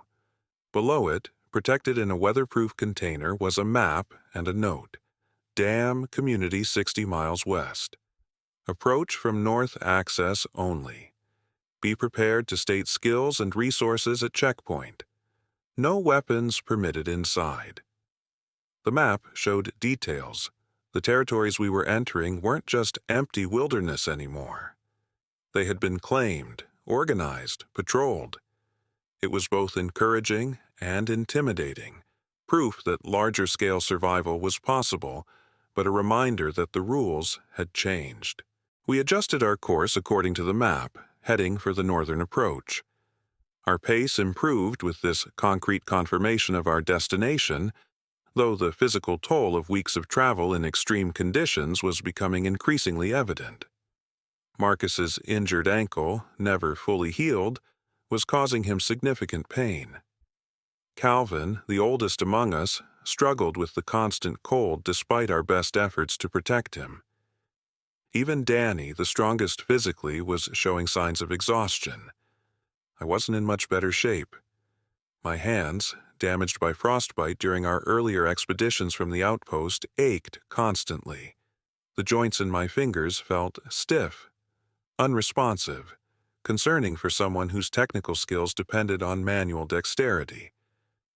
I caught myself wondering if I'd ever climb a tower again, then laughed at the absurdity of the thought. The towers were abandoned, the networks they supported long dead. Yet part of me clung to the identity I'd built before the freeze. I was Scraps, the tower technician, the guy who collected discarded parts and repurposed them. That mindset had kept me alive, had helped our group survive. Perhaps it still had value in the world we were heading toward. On our 5th day after finding the marker, the weather worsened dramatically. What had been merely brutally cold became actively hostile, with wind speeds approaching blizzard conditions and temperatures dropping to -60 with the wind chill. Visibility reduced to mere feet, making navigation nearly impossible. We were forced to make an emergency camp, digging into a snowdrift to create a rudimentary snow cave. The space was cramped, barely large enough for the 5 of us to sit huddled together, but it provided crucial protection from the wind. Outside, our tent would have been shredded in minutes by the gale force gusts. For 2 days we were trapped in that snow cave, rationing our dwindling food supplies and melting snow for water, using the smallest possible fires to avoid carbon monoxide buildup in the enclosed space. The forced inactivity while burning calories just to stay warm was a dangerous combination. We were all noticeably thinner, weaker. On the morning of the 3rd day, the storm finally abated. We emerged into a transformed landscape with fresh snowdrifts creating an alien topography. Many of our landmarks were now hidden, complicating navigation. Worse, the sled had been partially buried and one of its runners had cracked in the extreme cold. We spent the morning making repairs using materials from our rapidly diminishing supplies. The delay was frustrating but necessary. Without the sled, we'd be forced to carry everything, slowing us further and burning even more precious energy. By midday, we were back on the move, but our progress was painfully slow. The fresh snow was powdery, lacking the crust that had previously supported our weight, making each step a draining effort as we sank knee-deep with every footfall. Calvin was the first to show serious signs of trouble. His breathing became labored, his pace slowing despite his determined efforts to keep up. When he stumbled for the third time in an hour, Elijah called a halt. "We need to check you over," he insisted, medical training taking precedence over Calvin's protests. The diagnosis wasn't good. Calvin was showing early signs of hypothermia despite our precautions, and his pulse was irregular, possibly from the strain of constant exertion in the cold, possibly from an underlying condition exacerbated by our situation. "I'm slowing you down," Calvin said, his voice weaker than I'd ever heard it. "You need to consider moving forward without me." The suggestion was met with immediate refusal from all of us. We'd come this far together. We weren't abandoning anyone now. Instead, we improvised a harness system that allowed Calvin to be partially pulled on the sled when he needed rest, redistributing his pack among the rest of us to lighten his load. It was far from ideal. The additional weight on the sled made pulling it even more arduous, but it was the only option that kept us together as a group. Our daily distance covered dropped dramatically, from an already slow 8 miles per day to barely 5. At this rate, reaching the dam would take nearly 2 more weeks. Our food supplies would run out well before then, and the physical toll might be too much for Calvin or others among us. We needed a new approach. The solution came from an unexpected source. While checking our bearing against landmarks, I spotted what appeared to be a frozen lake in the distance, slightly off our planned route. Lakes were dangerous. The ice might not be thick enough to support us, but they also offered the easiest travel terrain with flat surfaces and typically less snow accumulation due to wind patterns. "If that's Cedar Lake," Marcus said, studying our map, "it stretches nearly 15 miles in the direction we need to go. That could save us days of travel through these drifts." The detour to reach the lake would add a few miles to our journey initially, but the potential time savings afterward made it worthwhile. We changed course, heading toward the frozen expanse. Reaching the lake's edge by evening, we made camp in a sheltered area among trees near the shore. The next morning, we ventured onto the ice cautiously, testing its strength with each step. It seemed solid enough, at least a foot thick based on the samples we extracted with an improvised ice auger. Travel across the lake was indeed easier. The surface was relatively flat and the snow coverage less deep. We made better time than we had in days, covering nearly 10 miles by midday. Spirits lifted with our improved progress. Even Calvin seemed stronger with the less demanding terrain. It was late afternoon when disaster struck. We were approaching what appeared to be a small island in the middle of the lake when a loud crack echoed across the ice. We froze in place, exchanging alarmed glances. Another crack followed, then another. "Back up," I ordered, keeping my voice calm despite the fear coursing through me. "Spread out, distribute our weight." We began to retreat the way we had come, moving slowly and deliberately. The cracking sounds continued but didn't seem to be getting worse. Then Marcus, who was pulling the sled, cried out as the ice beneath him suddenly dropped an inch. "Don't move!" Elijah shouted. Too late. Marcus had instinctively tried to jump forward, and his sudden movement was enough to break through the weakened surface. He plunged into the frigid water up to his chest, only his grip on the sled's harness preventing complete submersion. What followed was a desperate rescue operation. Danny and I lay flat on the ice to distribute our weight, inching forward with a rope from our supplies. Calvin, the lightest among us, held the other end with Elijah, anchoring us. The ice continued to crack around Marcus, who was already showing signs of severe cold shock, his movements becoming jerky and uncoordinated. I managed to get the rope to him, and he secured it around his chest with numbing fingers.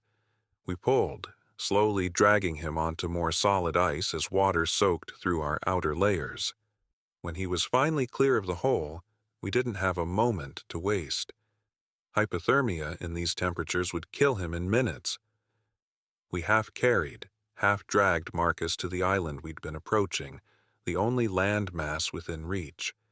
Once there, we worked with frantic efficiency born of necessity. All wet clothing had to be removed immediately. We set up our tent with record speed, started the small stove inside, and wrapped Marcus in every dry layer we could spare, including our own. The situation was dire. Marcus was semi-conscious, his skin an alarming grayish blue. None of us spoke the truth aloud, but we all knew it. Without proper medical facilities, his chances of survival were slim. And even if he pulled through, we now had a sled full of soaked supplies, including much of our remaining food, which was either ruined or frozen solid. We were stranded on an island in the middle of a frozen lake with compromised supplies, an injured companion, and no clear path forward or back. The dam community was still at least 40 miles away. The cabin where Howard had helped us was even further in the opposite direction. As night fell and the temperature dropped even further, I took stock of our situation outside the tent, away from the others. My breath crystallized instantly in the air as I fought to think clearly. There had to be a way out of this, a path forward that didn't end with all of us freezing to death on this nameless island. I climbed to the highest point, hoping for inspiration or at least a better view of our surroundings. In the distance, barely visible in the fading light, I thought I saw something. A straight line in the otherwise organic landscape, too regular to be natural. Man-made. I strained my eyes, wishing for binoculars. It could be anything. A fence line, an old road, a power transmission corridor. Or it could be nothing, just a trick of the light and desperate hope. But if it was something, it might represent our only chance. I marked its position relative to the stars that were beginning to appear in the clear, cold sky. Tomorrow, if Marcus's condition allowed, we would head in that direction. And if his condition didn't allow travel, well, that would force an even more difficult decision. As I made my way back to the tent, I thought about the choices that had brought us here. Leaving the outpost, splitting from Tasha's group, taking the risk of crossing the lake. Each decision had seemed reasonable at the time, the best option among limited choices. Yet here we were, in perhaps the most desperate situation yet. I wondered if Tasha's group had reached safety, if the southern evacuation centers were real, or just rumors like so many other promises in this frozen world. I wondered if the dam community would accept us if we somehow made it there, or if we'd find closed doors after all our struggle. Most of all, I wondered if any place was truly safe anymore, or if survival in this new ice age was simply a matter of delaying the inevitable, one desperate day at a time. Dawn arrived with an unexpected sound that jolted me awake. Rotors. A helicopter. I scrambled out of the tent, nearly tripping in my haste, and scanned the sky. There it was, a small craft flying low over the lake, maybe a half-mile to the west. It was heading in the direction of that straight line I'd spotted the previous evening. I shouted to the others, who emerged from the tent with varying degrees of alertness. Even Marcus, pale and weak but conscious, managed to crawl to the opening. We waved frantically, knowing it was futile. The helicopter was too far away. The pilot focused on their flight path, not on scanning for stranded survivors on a random island. But the mere fact of its existence changed everything. Functioning aircraft meant organized survivors with fuel, maintenance capabilities, and most importantly, a destination worth flying to. The dam community was real, and likely closer than we'd estimated. We need to head toward where it was going, I said, pointing toward the straight line I'd seen the previous night. That has to be some kind of infrastructure leading to the dam. Elijah shook his head. Marcus can't travel yet. He's stable, but weak. Another day in these temperatures could kill him. I knew he was right, but waiting carried its own risks. Our supplies were dwindling, and we had no way to know if another storm was approaching. Tough decisions were becoming a daily occurrence in this frozen world. "What if we split up?" Danny suggested. Jasper and I could head toward where the helicopter was going, try to find help or at least scout the route. You and Calvin could stay with Marcus, keep him stable. It wasn't ideal. Separating meant reducing each group's resources and capabilities, but it seemed like our best option. We spent the morning preparing. Danny and I would travel light, taking only essential survival gear and 3 days' worth of food. If we hadn't found help by then, we'd return to the island.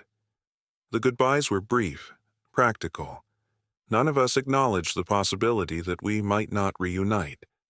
With a final check of our makeshift map and compass, Danny and I set out across the ice, moving cautiously after yesterday's near disaster. We traveled in silence for the first hour, conserving energy and focusing on navigating the safest path. The straight line I'd spotted became clearer as we approached. It was indeed a power transmission corridor, with massive towers still standing despite the ice and snow. "Smart design," Danny commented, her engineering background evident in her assessment. "Those towers are built to withstand extreme weather.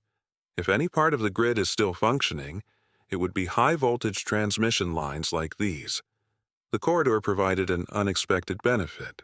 The towers had created wind patterns that left the snow shallower beneath them, making for easier travel.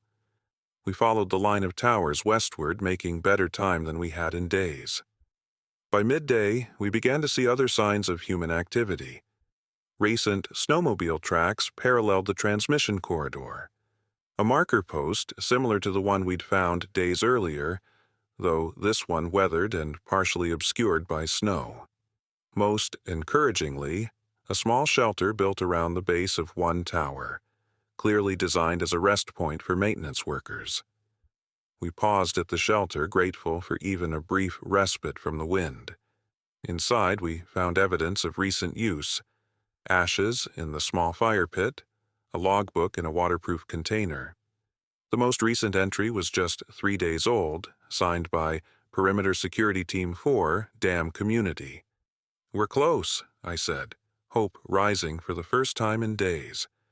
This must be part of their infrastructure maintenance route. The logbook provided critical information. The dam was approximately 15 miles further west, with security checkpoints established at 5-mile intervals. The next shelter was marked on a simple map drawn on the inside cover. We pressed on with renewed energy, reaching the next shelter as daylight began to fade. This one was larger with basic supplies: dry firewood, emergency rations, even a hand-cranked radio. A sign on the wall established the rules: shelter supplies for authorized personnel and emergency use only. Log all consumption. Unauthorized use will result in expulsion from the community. The formality of the notice, the organized nature of the shelters, these were signs of a functioning society with rules, resources, and consequences. After weeks in the chaotic wasteland the world had become, it was both comforting and slightly intimidating. We made the decision to use the shelter for the night, carefully logging our presence and consumption of minimal supplies in the provided book.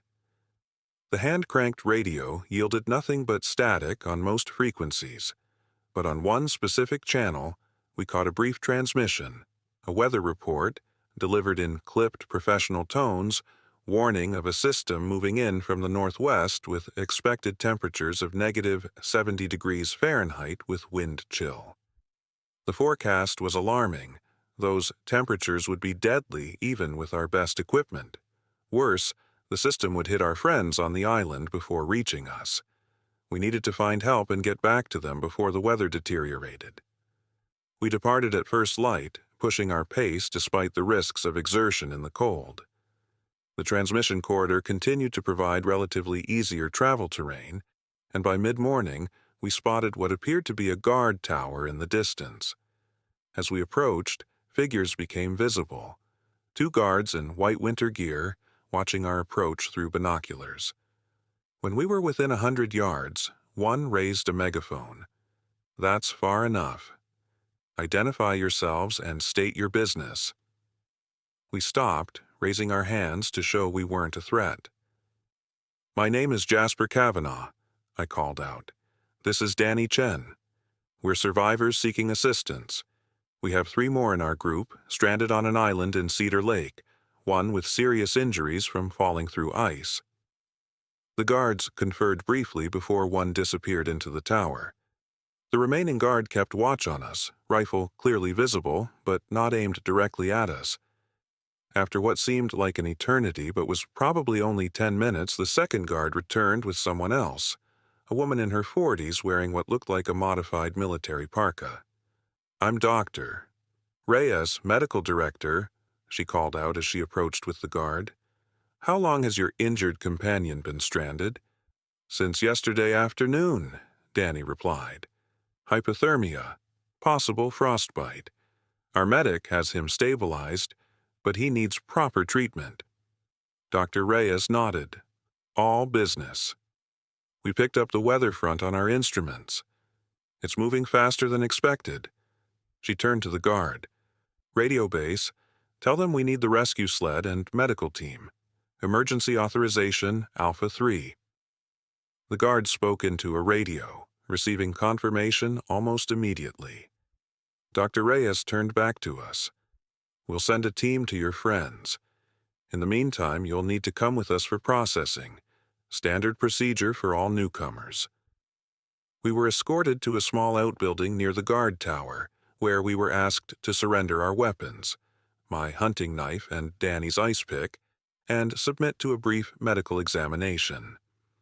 The professionalism of the process was reassuring, a sign of established protocols rather than the desperate improvisation that had characterized most survivor encounters we'd experienced. Dr. Reyes explained that a team was being dispatched immediately to retrieve our friends from the island. "They have snowmobiles and proper medical equipment," she assured us. "Your group will receive treatment at our facility, and then we'll discuss next steps." Next steps. The phrase hung in the air, a reminder that reaching the dam community didn't automatically mean acceptance. I thought of Howard's warning about the community being selective about who they took in. "We have skills," I said, trying not to sound desperate. "I'm a communications technician, specialized in remote systems. Danny is a mechanical engineer. The others, Elijah is a paramedic, Marcus worked in logistics, Calvin is an environmental science professor." Dr. Reyes's expression revealed nothing. "The assessment committee will evaluate all that. For now, let's focus on getting your friends safe." We were given warm food, real food, not the frozen rations we'd been subsisting on, while we waited for news. The building had electric heat, a luxury I'd almost forgotten existed. It was disorienting to sit in a warm room, eating hot stew, while just outside the brutal cold continued unabated. 3 hours later, a radio call came in. The rescue team had reached the island and retrieved our companions. All were alive, though Marcus's condition was serious and Calvin was showing signs of exhaustion and early hypothermia. They were en route to the dam facility. Dr. Reyes arranged for us to be transported there as well, in a vehicle I hadn't seen since before the freeze, a modified military transport with massive tires and an enclosed, heated cabin. As we drove, I caught my first glimpse of the dam itself in the distance, a massive concrete structure spanning a river valley with buildings clustered around its base. The head of governance, a stern woman named Chambers, asked the final question. If accepted, would you abide by all community decisions, even those you might personally disagree with? It was the question I had been dreading, the one that cut to the heart of my discomfort with the dam community's practices. I thought of the family I'd seen escorted out, of the ruthless efficiency with which human lives were categorized as essential or expendable. My answer would determine not just my fate, but potentially that of my friends as well. And in that moment, I had to decide who I was in this new world.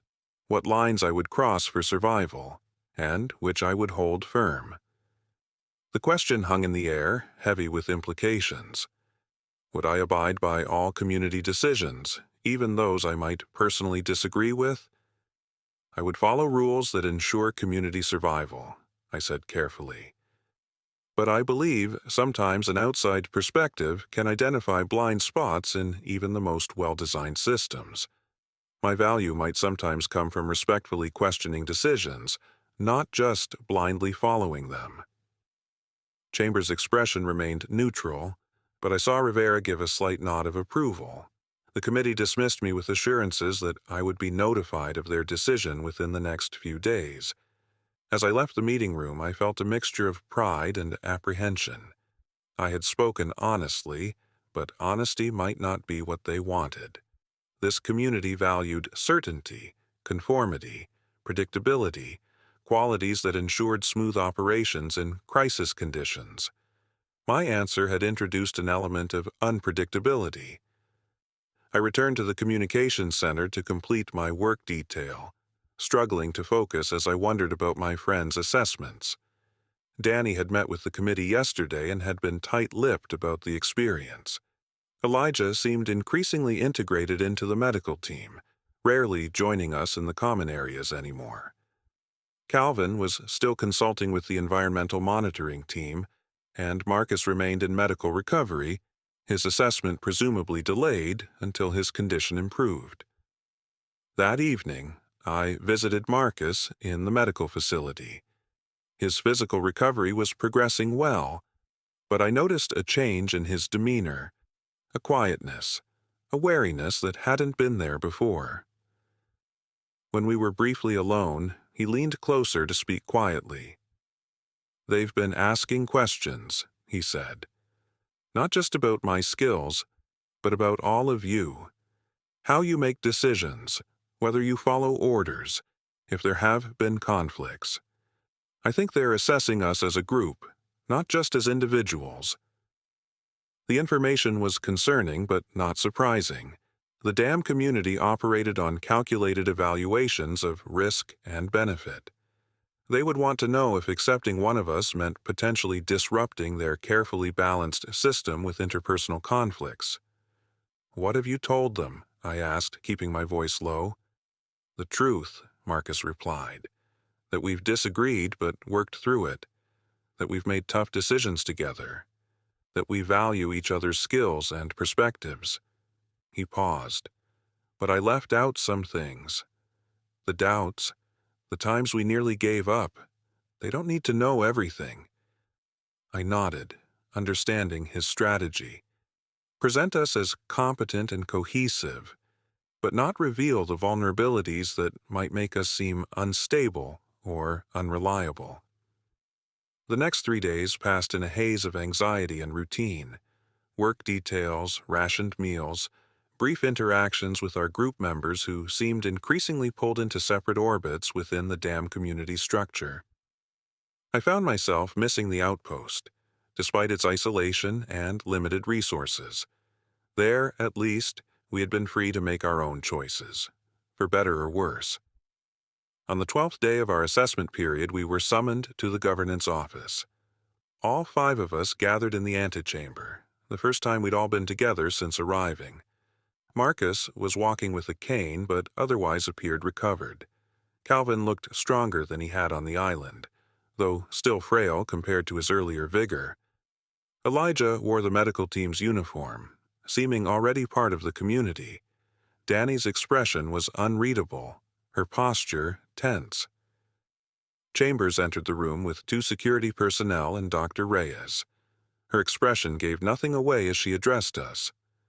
"After careful consideration of your skills, health conditions, and potential contributions, the assessment committee has reached decisions regarding your status," she began formally. "Elijah Parker is granted full resident status and assigned to the medical team permanently. Calvin Morris is granted conditional resident status, assigned to the environmental monitoring team in an advisory capacity, with reassessment in 6 months.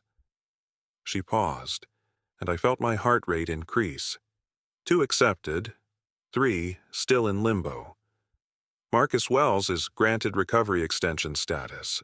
But as I returned to the integration housing that evening, I encountered a situation that shattered that optimism. A family was being escorted out of the dam complex, a couple with 2 children, all looking shell-shocked and terrified. Their assessment period had ended, and they had been deemed non-essential personnel, according to the guard accompanying them. They were being provided with supplies, directions to another potential safe zone, even snowshoes for the journey. But everyone knew what leaving meant in practical terms. The temperature outside was negative 40 degrees. The nearest potential shelter was over 50 miles away. The chances of that family surviving, especially with children, were minimal. I watched from a distance, unable to intervene but equally unable to look away. The system that offered us hope was ruthlessly pragmatic, willing to make decisions that effectively condemned people to death in the name of community survival. Was this the only way forward in this new frozen world? Calculated decisions about who deserved to live based on arbitrary assessments of value? When I returned to our room, I found Danny already there, her expression troubled. She had witnessed similar scenes during her work detail. "This isn't right," she said quietly. "They have resources, they have space. It's not about capacity, it's about control." I wasn't so sure. The brutal math of survival in extreme conditions required difficult choices. But watching that family being sent out into what was likely their death had shaken me. If the price of our survival was complicity in such a system, was it worth paying? That night, as we gathered for our allotted meal in the common area, I noticed changes in our group. Elijah had been fully integrated into the medical team, wearing their uniform, speaking their jargon. He seemed to have found a place already. Calvin was still recovering but had been invited to consult with the environmental monitoring team, his expertise clearly valued. Marcus remained in medical care, his status uncertain. Were we becoming part of this community already, adapting to its norms and structures? Or were we maintaining enough distance to make our own moral choices when the time came? I wasn't sure I knew the answer, or even what I wanted the answer to be. As the first week of assessment progressed, I learned more about the dam community's structure. It was governed by a council of department heads with decisions made based on resource calculations and security assessments. There was no pretense of democracy. This was survival by technocracy, expertise valued above all else. The community had established contact with similar outposts across the region, other infrastructure nodes that had managed to maintain operation when conventional systems failed. They traded information, occasionally resources, but maintained strict independence. There were rumors of a larger coordination effort based somewhere in the former federal government, but nothing concrete. What troubled me most was the community's long-term planning. They were preparing for years, possibly decades of continued frozen conditions. The environmental team's models showed no significant warming for the foreseeable future. The volcanic ash would eventually settle, but the disruption to global climate patterns had triggered feedback loops that would perpetuate the freeze. In practical terms, this meant the dam community was building a society based on permanent scarcity, permanent threat. The systems of exclusion and evaluation weren't temporary emergency measures. They were the foundation of a new social order. On the 8th day of our assessment period, I was called to meet with the committee. Entering the meeting room, I found 5 people seated at a table, including Rivera from Communications and Dr. Reyes from the medical team. The others were introduced as heads of security, resource management, and governance. The questioning was thorough, focused on my skills, but also probing my ethical frameworks, decision-making processes, and ability to prioritize community needs over individual desires. I answered honestly, uncertain what responses they sought, but unwilling to pretend to be someone I wasn't. When they asked what I would contribute to the community, I described my technical expertise, but also mentioned something else: my experience adapting to the new reality, my habit of collecting and repurposing discarded materials, my ability to improvise solutions with limited resources. "They call me Scraps," I said, using my nickname for the first time since arriving, "because I see value in things others discard. That mindset is what helped me survive, and it's what I would bring here. Not just technical skills, but a way of thinking that turns limitations into opportunities." The committee members exchanged glances I couldn't interpret. His assessment will continue for an additional 30 days while he completes physical rehabilitation, at which point a final determination will be made. Another pause. Danny and I remained unmentioned. Chambers looked directly at us. "Danielle Chen and Jasper Kavanaugh present a unique situation. Your technical skills are valuable and would typically warrant acceptance. However, concerns have been raised about your commitment to community decisions and protocols." I felt Danny tense beside me. We had both, in our separate assessments, expressed reservations about blindly following all community rules. After considerable discussion, Chambers continued, the committee has decided to offer you both probationary resident status. You will be assigned to your respective departments, engineering and communications, but with limited autonomy and supervision requirements for a period of 90 days. During this time, any violation of community protocols will result in immediate expulsion. At the end of the probationary period, your status will be reevaluated. Relief washed over me, tempered by the implications of limited autonomy and supervision. We weren't being rejected, but we weren't being fully accepted either. We would be watched, tested, judged, not just on our skills, but on our compliance. "Thank you for the opportunity," Danny said, her voice neutral. "We understand the conditions." Chambers nodded. "You will be moved from integration housing to your assigned residential areas tomorrow. Department heads will provide your work schedules and supervision assignments." With that, she departed, leaving Dr. Reyes to handle the logistics. That night was our last in the shared integration housing. The atmosphere was mixed. Relief at not being turned away, but uncertainty about our separated futures within the community structure. We had survived the initial crisis together, traveled across a frozen wasteland, saved each other repeatedly. Now we would be distributed across different departments, different living areas, different daily routines. "We should still meet regularly," I suggested. "Share information, check in on each other." Everyone agreed, but there was a hesitancy that hadn't been there before. The dam community was already pulling us into its organizational gravity, separating our once tight unit into components that served its structure. The next morning, we gathered our few possessions and prepared to move to our assigned quarters. As we were about to separate, Calvin spoke up, his professor's voice momentarily returning. "Remember what got us here," he said. "Not just individual skills, but how we functioned as a group. Don't let their system make you forget that." His words stayed with me as I settled into my new quarters, a small but private room in the communications department's residential section. It was more comfortable than integration housing, with personalized climate control and a desk where I could work on projects. The window overlooked the dam itself, a constant reminder of the engineering marvel that made this pocket of relative normalcy possible. Rivera, who was now officially my supervisor, provided a detailed work schedule and set of protocols.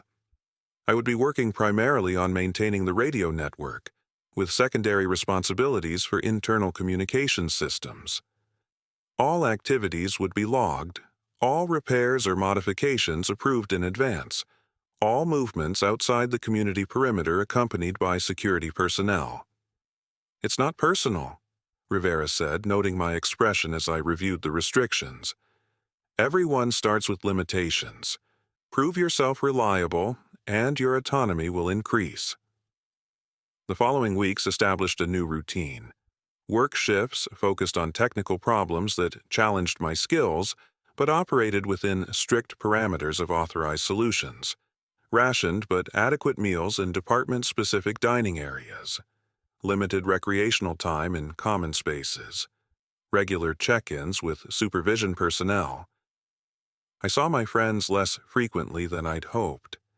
Elijah was constantly busy with the medical team, especially as the continued extreme cold brought new cases of exposure and injury from outside. Calvin spent most of his time in the Environmental Monitoring Center, rarely emerging except for meals. Marcus was focused on his rehabilitation, his future still uncertain. Only Danny made consistent efforts to maintain our connection, meeting me for meals when our schedules aligned. During one such meal, about 3 weeks into our probationary period, she leaned close to speak privately despite the crowded dining area. "Have you noticed what's missing here?" she asked quietly. I raised an eyebrow, not understanding. "Children," she explained. "There are only 12 children in the entire community, all from 3 families that were here from the beginning. None have been accepted since." I hadn't noticed the pattern, but once pointed out it was obvious. The community's selective process wasn't just about skills and compliance, it was about long-term resource planning. Children consumed resources while providing no immediate benefit. In a system built on calculated value, they represented an inefficient investment. "That family I saw being escorted out," I murmured. 2 adults, 2 children." Danny nodded grimly. "And they weren't the first, according to what I've heard in engineering. Families with children are almost never accepted, regardless of the parents' skills." The information disturbed me deeply. A community that couldn't or wouldn't invest in its future generations wasn't truly building for long-term survival. It was merely extending the lives of its current members. It was a fortress, not a society. As the weeks passed, I found ways to excel within the constraints imposed on me. The communication systems were complex and degrading under the extreme conditions, providing ample opportunity to demonstrate my value. I developed modifications that improved signal strength using minimal power, repaired equipment others had deemed unsalvageable, and created a more efficient maintenance schedule that reduced system downtime. Rivera noted my contributions positively in her reports, and gradually, some restrictions were eased. I was allowed to propose modifications rather than simply implement approved plans. I could move between departments without an escort. My work was still closely monitored, but the supervision felt less oppressive. Yet even as I gained acceptance within the system, my unease about its fundamental structure grew. The dam community was efficient, organized, and relatively comfortable compared to the frozen hell outside its boundaries. But it operated on principles that prioritized immediate utility over human connection, security over compassion, survival over living. These concerns crystallized one evening about 6 weeks into our residence. I was working late in the communications center, monitoring frequencies for any transmissions from other survivor outposts, when I picked up a faint distress signal. A group of survivors, including children, had taken refuge in an abandoned structure about 20 miles from the dam. They were running out of food and fuel, their shelter failing as temperatures continued to drop. Following protocol, I immediately reported the transmission to security. The response was not what I had expected or hoped for. "Acknowledged," said the security officer dispassionately. "Signal location has been marked as Restricted Zone 3. No response authorized." "These are people asking for help," I protested. "They have children with them." The officer's expression didn't change. "Governance policy is clear. We don't have resources to rescue every group that broadcasts distress. Restricted zones are designated no-contact areas. Why that particular area? I pressed. What makes it restricted? Above your clearance level, he replied, effectively ending the conversation. I returned to my station, deeply troubled. The dam community had the resources to at least attempt a rescue. Snowmobiles, medical supplies, food that could be spared. The decision to ignore the distress call wasn't about capability. It was about policy. That night, I couldn't sleep, the crackling voices from the transmission playing in my mind. At some point, I made a decision that would potentially jeopardize everything I had worked to establish here. I needed to know more about these restricted zones and why the community was deliberately ignoring cries for help from those areas.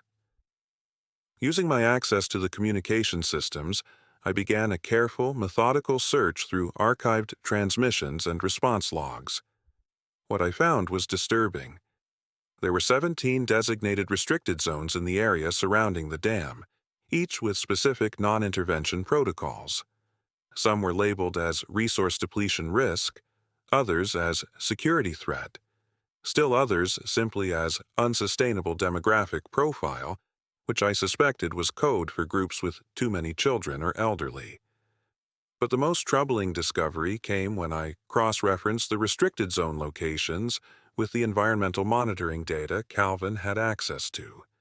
Several of the zones, including the one with the recent distress call, showed radiation signatures above background levels. Not immediately lethal, but concerning, and completely unmentioned in any of the community briefings or orientations. The implications were staggering. The frozen world outside had additional dangers beyond the cold. Radiation hotspots, possibly from damaged nuclear facilities that had failed during the initial crisis. And the dam community leadership knew about these hazards but was deliberately withholding the information from most residents. I needed to share this discovery with someone I trusted. Dani was the obvious choice. She already shared my concerns about the community's ethical frameworks, and her position in engineering might give her access to additional information I couldn't reach. We met the next day in one of the few surveillance blind spots I had identified in the common areas, a maintenance corridor between residential sections that was rarely used. I explained what I had found, watching her expression shift from concern to shock to anger. "They're letting people die rather than warning them about radiation zones," she said, her voice tight with controlled fury. "And they're keeping their own people in the dark about environmental threats literally on our doorstep." "The question is why," I replied. "What else are they hiding? And what do we do with this information?" Dani thought for a moment. "We need to talk to Calvin. If anyone has access to the full environmental data, it would be him." Involving Calvin carried risks. He had been granted conditional resident status and seemed relatively content with his position. Would he be willing to potentially jeopardize that by helping us investigate the community leadership's secrets? We arranged to meet him the following evening, using the pretense of a social gathering among old travel companions. Calvin appeared tired when he arrived at the maintenance corridor, the strain of his work evident in the new lines on his face. "This isn't just a social call, is it?" he asked perceptively. We explained our discoveries about the restricted zones and the radiation readings. Calvin listened without interrupting, his expression growing increasingly troubled.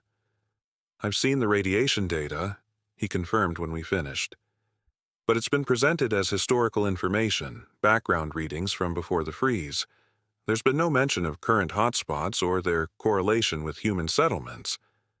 They're deliberately withholding critical safety information," Dani said, "both from outsiders who might be in danger and from their own people." Calvin sighed heavily. "The environmental team is compartmentalized. I only see the climate and atmospheric data, not the terrestrial readings. But I've noticed discrepancies, gaps in the information flow." He paused. "There's something else. The climate models I've been helping refine they're not as pessimistic as the leadership claims. Yes, we're in for years of extreme cold, but not the decades they're planning for. And there are variations in the pattern, regions less severely affected. This new information deepened the mystery. If the freeze wasn't as permanent or uniform as the leadership claimed, why maintain that narrative? What purpose did it serve to paint a bleaker picture than the evidence supported? We need to bring Elijah and Marcus into this, I decided. We need to understand how deep this deception goes before we decide what to do about it. But gathering our full group without attracting attention would be challenging. As probationary residents, Danny and I were still under heightened scrutiny. Elijah was deeply embedded in the medical team, and Marcus's status remained precarious as his reassessment date approached. As we were discussing how to proceed, an alarm blared throughout the facility. 3 short bursts followed by a sustained tone. The perimeter breach signal. "This conversation isn't over," I said quickly as we prepared to return to our assigned emergency stations.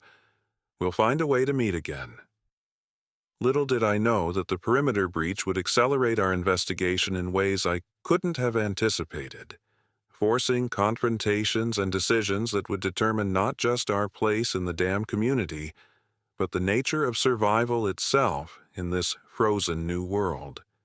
The perimeter breach alarm sent everyone into practiced response patterns.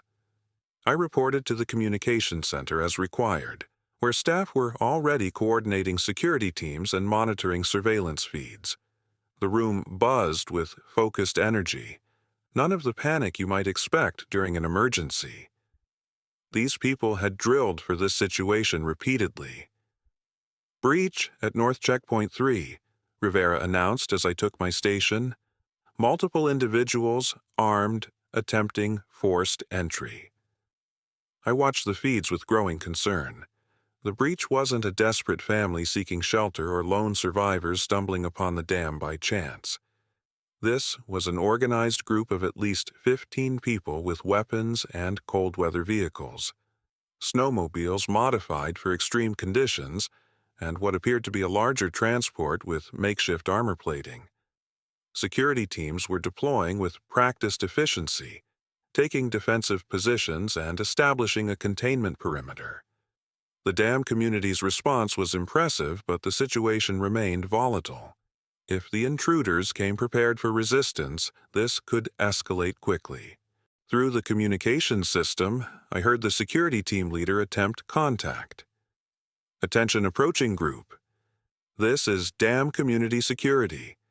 Halt your advance and state your purpose." The response came through clearly on the speakers. "We know you have power, shelter, and supplies. We represent survivors from Traverse City. We request immediate entry and resource allocation for our people. Entry protocols require prior authorization and assessment," the security leader replied. "Approach with 2 unarmed representatives. The rest of your group must remain beyond the outer perimeter markers." There was a pause, then, "Not acceptable. We've seen how your assessments work. You take the skilled and leave the rest to die. We're not separating our group." The situation was deteriorating. On the monitors, I could see the intruders continuing to advance despite warnings. Security personnel were taking aim, prepared to fire if the boundary line was crossed. Then, something unexpected happened. One of the medical team members rushed into the security channel, voice urgent. "Hold fire. I recognize them from Traverse City Evacuation Center. I worked with their leader before joining here." It was Elijah. He had broken protocol by interrupting the security channel without authorization, but his intervention paused the escalation momentarily. Rivera shot me a concerned look. "Your friend is going to get himself in trouble," she muttered. I nodded, watching as Elijah was escorted to the front line, presumably to attempt negotiation with people he knew. The cameras couldn't pick up their conversation clearly, but the body language suggested an intense exchange. After several minutes, the intruders' vehicles stopped advancing. though they maintained their positions rather than retreating. The communications center fell into an anxious hush as we waited for the situation to resolve. Finally, Elijah returned to the checkpoint with two people, a woman who appeared to be the group's leader and a man carrying what looked like documentation. "They're requesting formal presentation to the assessment committee," came the report from security, claiming special circumstances and critical information exchange. Chambers' voice cut through the channel. "Bring the representatives to governance. Full security protocols. The rest stay outside the perimeter until further notice." For the next hour, we maintained communications monitoring while the leadership met with the visitors. No information filtered down about the content of their discussions, but the continued absence of renewed alarms suggested some form of agreement had been reached. Finally, Rivera received instructions through her private channel. "Attention all stations. Stand down from emergency protocols. Security level remains elevated. All non-essential personnel return to quarters for further instructions." As we powered down the emergency communication systems, Rivera pulled me aside. "Your probationary status means restricted movement during security events. Return to your quarters and remain there until notified otherwise." I complied outwardly, but my mind was racing with questions. What did these people from Traverse City want? What critical information did they possess? And how did it connect to Elijah and the secrets we'd already uncovered about the dam community? In my quarters, I paced restlessly, waiting for any news. 2 hours passed before a soft knock at my door revealed Danny, her expression simultaneously cautious and excited. "Don't ask how I got clearance to move around," she said quickly as she entered. "I've spoken with Marcus. He overheard medical staff discussing the visitors while he was in therapy." "What did he learn?" I asked, keeping my voice low despite the unlikelihood of surveillance in private quarters. "They're from the evacuation center where Elijah worked before joining us. They've been tracking radiation patterns across the region and have documented evidence of deliberate misinformation from what remains of government authorities." My suspicions about the restricted zones seemed confirmed. "The radiation hotspots we found in the data," Danny nodded. "But it's worse than we thought. The patterns aren't natural fallout from damaged nuclear facilities. They're targeted." "Targeted? What does that mean?" "According to Marcus, they're claiming that someone is using low-yield tactical nuclear devices to create uninhabitable zones, channeling survivor movements and controlling population distribution." The claim seemed outlandish conspiracy theory territory, but it would explain the precise pattern of the restricted zones around the dam, their deliberate nature. Who would do such a thing? And why? Danny shook her head. "That's what they're presenting to the committee now. But there's more. They believe the dam community leadership knows about this and has been coordinating with whoever is responsible." The implications were staggering. If true, it meant we had stumbled into something far darker than merely a community making tough survival choices. This would be active participation in what amounted to population control through radiation exposure, a form of indirect murder on a massive scale. "We need to get to Elijah," I decided. "He must know more if he recognized these people." "Medical section is locked down," Danny replied, "but Calvin might have access. His environmental expertise would be relevant to evaluating their radiation data." We managed to get a message to Calvin through the interdepartmental communication system, using coded language we'd established during our journey, references to the outpost and our travel experiences that would seem innocuous to anyone monitoring, but would signal urgency to him. He responded within the hour, arranging to meet us in the maintenance corridor that had become our unofficial gathering place. When he arrived, his normally calm demeanor was visibly shaken. "I've been called to review their environmental data," he confirmed. "It's legitimate, Jasper. Radiation patterns that can only be artificial, concentrated in specific areas to make them uninhabitable, while leaving surrounding regions relatively safe. And the dam leadership? I asked. Are they implicated? Calvin hesitated.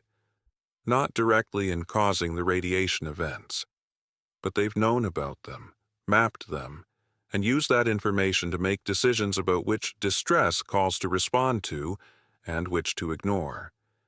They've been selectively sharing this information with other survivor communities they deem aligned with their interests. Interests? Danny pressed. What interests? That's what I'm still trying to determine, Calvin replied, but it seems to connect to their population management policies, who they accept, who they reject. They're building something specific here, some vision of post-freeze society that requires careful control of who participates. The conversation was interrupted by an announcement over the general communication system. Attention all residents. Community assembly in the Central Hall in 30 minutes. Attendance mandatory. We exchanged worried glances. Community-wide assemblies were rare, typically reserved for major policy announcements or crisis responses. We should go separately, Calvin advised. Avoid drawing attention to our connection until we know more. The Central Hall was filling rapidly when I arrived. I spotted Danny across the room but maintained distance as agreed. Marcus was seated in the medical section, still using his cane but looking significantly recovered. Elijah was nowhere to be seen, presumably still involved with the visitors from Traverse City. Chambers took the podium, flanked by the department heads and security personnel. Her expression was more severe than usual, her posture rigid with tension. Residents of Dam Community, she began without preamble. Today we received visitors with concerning information about conditions beyond our perimeter. After thorough verification, we must share this intelligence and its implications for our security protocols. What followed was a carefully crafted presentation that contained elements of truth wrapped in selective context. Yes, radiation hotspots existed throughout the region. Yes, they appeared to be artificially created rather than accidental. But the narrative Chambers presented framed this as the work of rogue military elements, operating without authority, potentially foreign agents exploiting the crisis. These entities seek to destabilize remaining organized communities like ours, she claimed. They target infrastructure nodes that could serve as rebuilding centers. We have been monitoring their activities but have maintained information security to prevent panic. It was a masterful misdirection.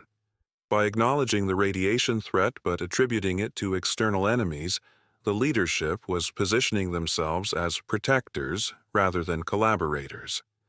The assembly murmured with concern but not suspicion, exactly the reaction they wanted. In light of this confirmed threat, Chambers continued, we are implementing enhanced security protocols. Perimeter zones will be expanded. All external communications will require additional authorization. Resident movement between departments will be temporarily restricted to essential personnel only. These weren't safety measures, they were control mechanisms designed to limit information sharing and prevent exactly the kind of investigation our group had begun. I glanced toward Danny, who had clearly reached the same conclusion, her expression carefully neutral but her posture tense. Finally, Chambers announced, we will be integrating select members of the Traverse City group who brought this intelligence. Their skills and information are valuable to our community. Assessment protocols have been expedited due to the emergency nature of their arrival. That was unexpected. Either the Traverse City group had been convinced to align with the dam leadership's narrative, or they were being kept close to control what information they shared. Neither possibility boded well for uncovering the full truth. As the assembly dispersed, I received an alert on my communication device, a summons to Rivera's office immediately. My heart rate increased. Had our investigation been discovered? Was this the beginning of consequences? Rivera was waiting when I arrived, her expression unreadable. Jasper. Sit down. I complied, maintaining a neutral expression despite my internal alarm.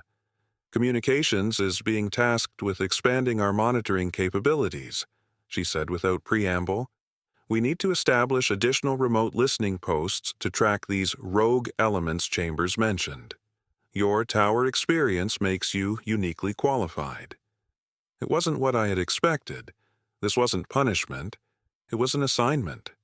One that would potentially give me access to areas outside the perimeter and additional information about the radiation zones. I'm ready to help however needed, I replied carefully. Rivera nodded. Good. But there's a complication. Your friend Elijah has been placed on restricted status due to his prior connection with the Traverse City Group. As someone who traveled with him, your assignments will require additional oversight. So there was suspicion after all, just not directed specifically at our investigation. Elijah's recognition of the visitors had placed him under scrutiny, and by association, all of us who had arrived with him were now viewed with heightened caution. I understand, I said. Whatever protocols are necessary. You'll work with Security Officer Mendez on this project, Rivera continued. Planning begins tomorrow. Until then, your access is limited to communications and residential areas only. After leaving Rivera's office, I immediately tried to find a way to contact the others without drawing attention. The new restrictions made our maintenance corridor meeting spot too risky. Electronic communications would certainly be monitored. We needed a new approach. The solution came from an unexpected source. Marcus, with his medical clearance, sent a notification that my scheduled physical therapy for lingering frostbite damage had been moved up. It was a legitimate reason for me to enter the medical section, where he would theoretically be treating my hands. When I arrived at the designated time, I found not just Marcus, but also Calvin, waiting in the treatment room. Marcus quickly activated a small device on the examination table.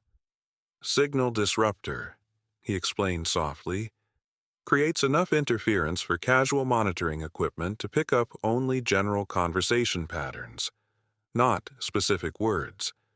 Medical privacy equipment, he added with a slight smile. We have about 10 minutes before someone notices the anomaly. Elijah's been isolated for debriefing, Calvin said immediately. He can't communicate with us directly, but he managed to pass a message through one of the medical assistants. The Traverse City Group didn't come here by choice. They were intercepted on their way to another facility and brought here under duress. The other facility being? I asked. A research station in the Upper Peninsula, Marcus replied. Supposedly, they've been gathering data on the radiation events from the beginning, documenting patterns that prove intentional deployment rather than accidents or isolated incidents. And the dam leadership is trying to control that narrative, I concluded. They're presenting it as external threats rather than coordinated population management. Calvin nodded grimly. The question is why? What purpose does it serve to create these uninhabitable zones? Why control survivor population distribution this specifically? Resources, Marcus suggested, ensuring certain areas remain untouched for future use. Or testing, I said, a darker thought forming. What if this isn't just about the current crisis? What if someone is using this disaster as an opportunity to test methods of population control, to see how effectively they can herd survivors without direct confrontation? The possibilities were disturbing. We had survived the immediate threat of the freeze only to find ourselves potentially caught in a larger, more insidious danger, human-made rather than natural. Whatever the truth, Calvin said, we need more information before we can act. And we need to be extremely careful. The new security protocols aren't just for show. I've been assigned to establish remote listening posts, I told them. That will give me access outside the perimeter. And I've been asked to analyze soil samples from specific coordinates, Calvin added. Likely the radiation hotspots, though they're using different terminology. Marcus nodded. I'm still under medical supervision, but that gives me legitimate reasons to interact with Elijah and the Traverse City medics. We can gather information from multiple angles. What about Danny? I asked. Engineering has been tasked with reinforcing the perimeter defenses, Calvin replied. She'll have access to the security systems, potentially including surveillance data. A plan was taking shape, not to confront the leadership directly, which would be suicide given our positions and the community's power structure, but to quietly gather evidence, to understand the full scope of what was happening before deciding how to respond. We need a way to share what we learn without raising suspicion, I said. These therapy sessions are too irregular to rely on. Marcus considered this. I can recommend daily therapy for all of you. Cold exposure follow-up is a legitimate medical concern after what we went through. It would give us a reason to meet regularly. As our time with the signal disruptor neared its end, we established basic protocols for information sharing and danger signals if any of us felt we'd been compromised. The assembly had transformed our vague concerns into a concrete investigation, but it had also raised the stakes dramatically. We weren't just questioning the ethics of a survivor community anymore. We were potentially uncovering a coordinated effort to reshape what remained of society through calculated radiation exposure. As I left the medical section, I caught sight of one of the Traverse City visitors being escorted by security personnel. Our eyes met briefly, and I saw something there that chilled me more than the frozen wasteland outside. Recognition. Not of me specifically, but of something about me. A measuring look that suggested calculations being made. In that moment, I realized our investigation might not be as covert as we hoped. Others were watching, assessing, planning, and the dam community, for all its security and structure, suddenly felt less like a safe haven and more like a chessboard where pieces were being positioned for a game whose rules we didn't fully understand. The frozen world outside had been straightforward in its danger. Cold that would kill without shelter, scarcity that would starve without resources. But inside these walls, we faced something potentially more deadly for being less obvious.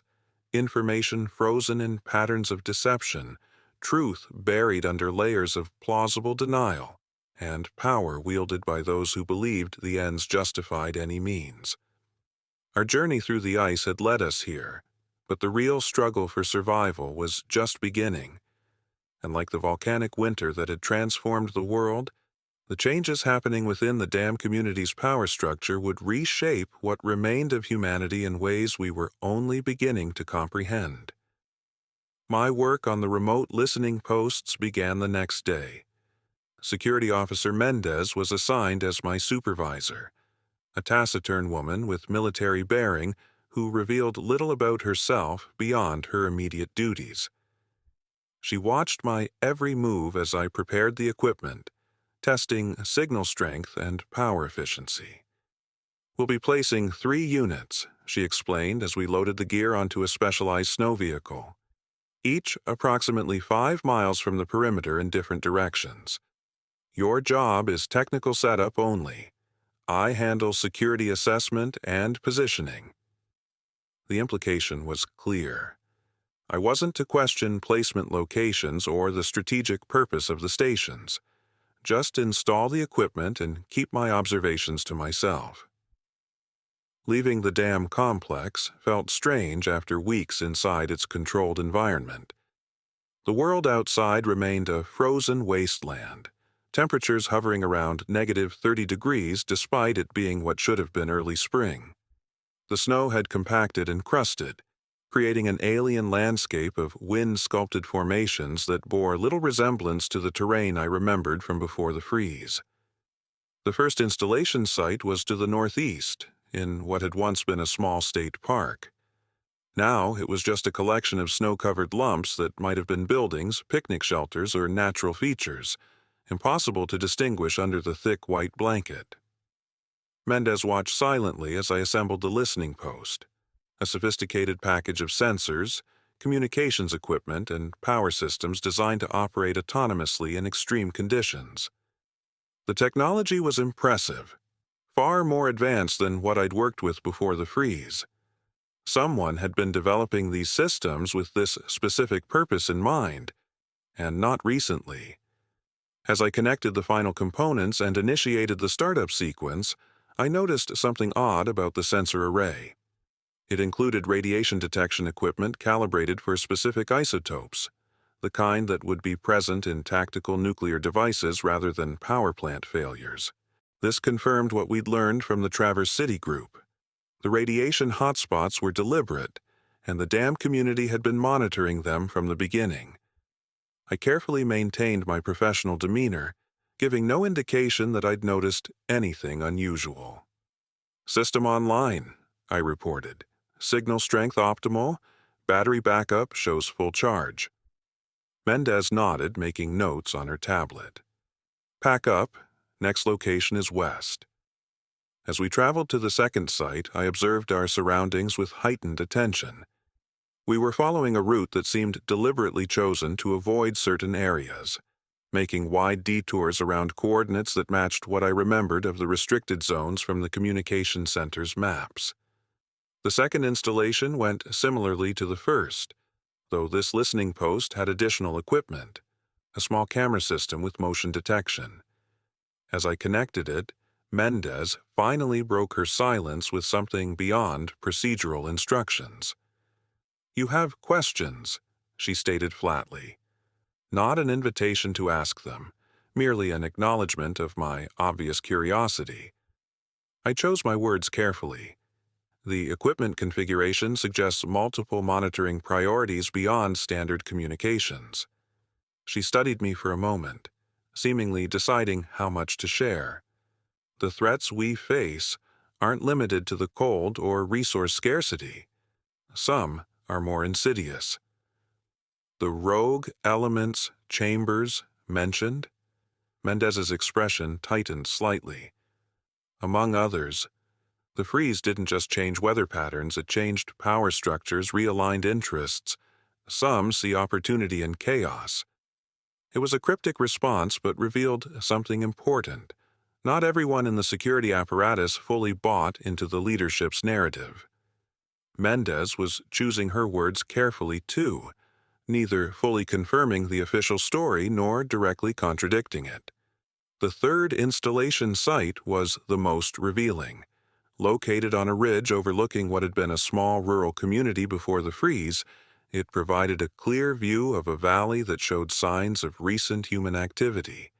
Cleared paths in the snow, smoke from what might be campfires or improvised heating systems. "Survivors?" I asked as I worked on the equipment. Mendez nodded. "A group of approximately 30. They established shelter in a school building about 3 weeks ago." "Has the dam community made contact? Offered assistance?" Her pause before answering told me everything.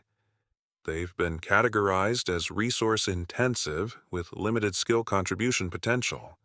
Translation: too many dependents, not enough specialists worth extracting. They were being left to fend for themselves despite being within easy reach of the dam's resources." As I finished the installation, I casually asked, "Are they in a restricted zone?" Mendez shot me a sharp look. "That terminology is classified." "Where did you hear it?" I maintained an innocent expression. "Communications monitoring. I've heard the term used, but didn't know its specific meaning." She studied me for a long moment before apparently accepting the explanation. "Some areas are designated for non-intervention due to resource allocation priorities. Others for security concerns." She gestured toward the distant settlement. "This one falls under the former category." "And the radiation concerns? Are they at risk?"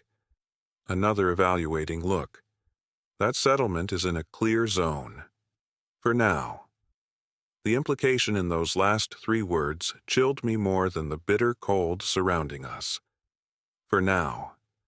As if that status could change, as if someone had the power to decide when and where radiation events might occur. We returned to the dam complex in silence, my mind racing with the implications of what I'd seen and heard. Mendez's carefully chosen words suggested divisions within the security team about the leadership's policies. The listening post equipment confirmed active monitoring of radiation patterns consistent with tactical deployment rather than accidents. And that small community in the valley was being left to struggle not because they couldn't be helped, but because they'd been deemed unworthy of saving. I needed to share these observations with the others, but the new security protocols made our planned medical section meetings risky. I would have to wait for my scheduled therapy session tomorrow, maintain normal routines, avoid drawing attention. That evening in the common dining area, I spotted Danny at a table with other engineering staff. We maintained our distance as agreed, but she managed to drop a small note into my pocket as we passed in the serving line. A skill she must have developed during our weeks of travel together, though I'd never seen her use it before. Back in my quarters, I carefully unfolded the paper. It contained a single line. Perimeter expansion plans include exclusion zone construction. Purpose unclear. Exclusion zones. Most remarkably, there were lights, electric lights, visible even in the daytime, a beacon of functioning technology in the frozen wasteland. The driver, a taciturn man named Green, provided limited information during the journey. The community had been established 6 weeks after the temperature drop, centered around the hydroelectric dam that had remained operational when most other power infrastructure failed. It currently housed approximately 250 people, with strict resource management and contribution requirements. "Everyone works," he said flatly. "Everyone contributes. Those who can't or won't, leave." The implications were clear. Our reception at the dam facility might be professional. Our friends might receive medical care, but we weren't guaranteed a place in this community. We would be judged on our usefulness. We arrived at a security checkpoint at the base of the dam where we were processed again. Photographs, fingerprints, detailed questioning about our journey and backgrounds.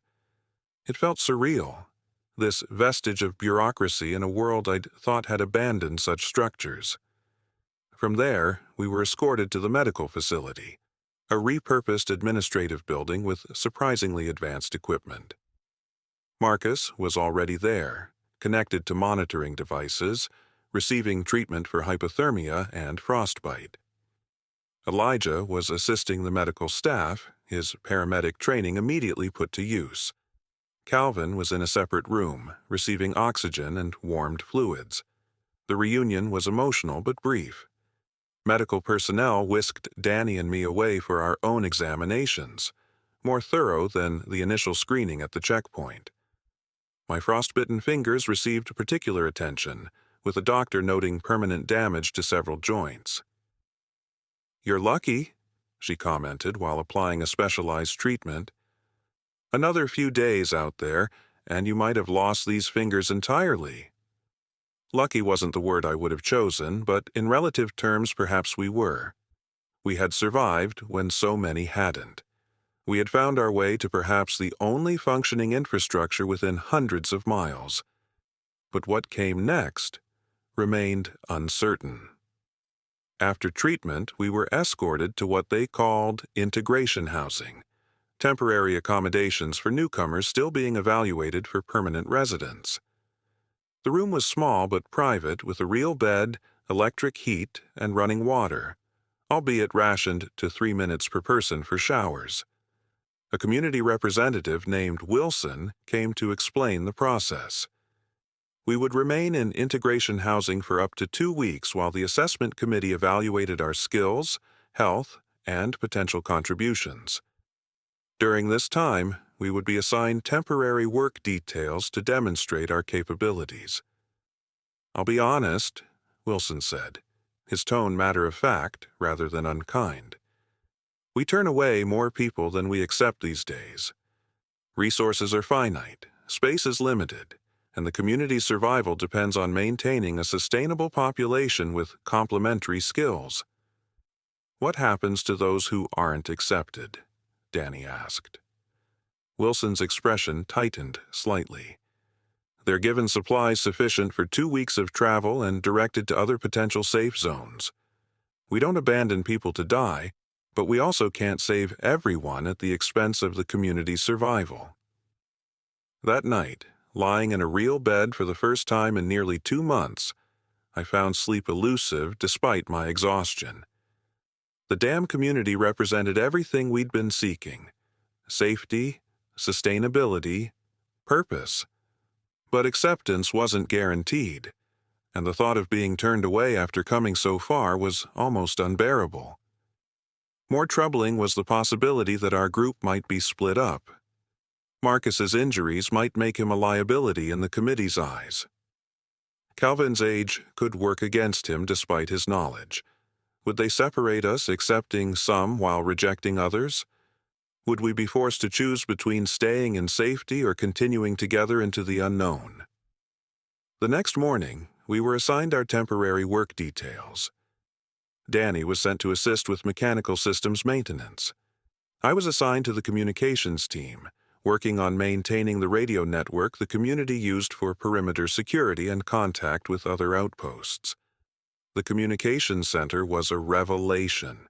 They had managed to keep sophisticated equipment operational, creating a network that extended for nearly 100 miles in all directions.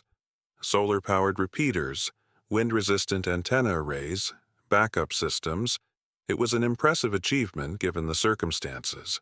The team leader, a woman named Rivera, who had been a telecommunications engineer before the freeze, explained their setup while evaluating my skills. I worked diligently, demonstrating my expertise with tower systems and improvised repairs. By the end of the day, I felt cautiously optimistic about my chances of being accepted. We were playing roles now, walking a dangerous line between investigation and treason against our new community. The next day brought an unexpected development. Rather than continuing the listening post installations, I was reassigned to internal communications maintenance, specifically the systems connecting the governance section with security operations.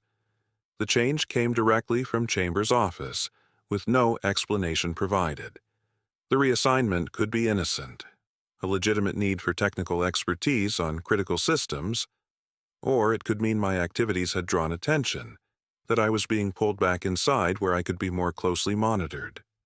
Either way, it gave me access to the heart of the dam community's command structure, an opportunity to gather intelligence that might prove crucial. The governance section operated at a higher security level than most areas of the complex. Entering required multiple authentication steps and constant escort by security personnel. The communications equipment I was assigned to maintain was sophisticated. Not just standard radio and computer systems, but encrypted channels, satellite uplinks, and dedicated secure lines to locations outside the dam complex. This revelation was perhaps the most significant yet. The dam community wasn't isolated as they'd implied to residents. They maintained regular contact with other facilities, other power structures that had survived the freeze. The selective isolation was a control mechanism for the general population, not a technological limitation. As I worked on the systems, I carefully noted connection frequencies, encryption patterns, and communication schedules without appearing to pay special attention to them. My escort watched closely but seemed more concerned with preventing physical tampering than observing what information I might be absorbing. During a brief break in which my escort stepped away to verify a security protocol with his supervisor, I managed to access a recent communications log. What I saw in those few unguarded moments confirmed our worst fears and revealed new dimensions to the conspiracy we'd stumbled upon.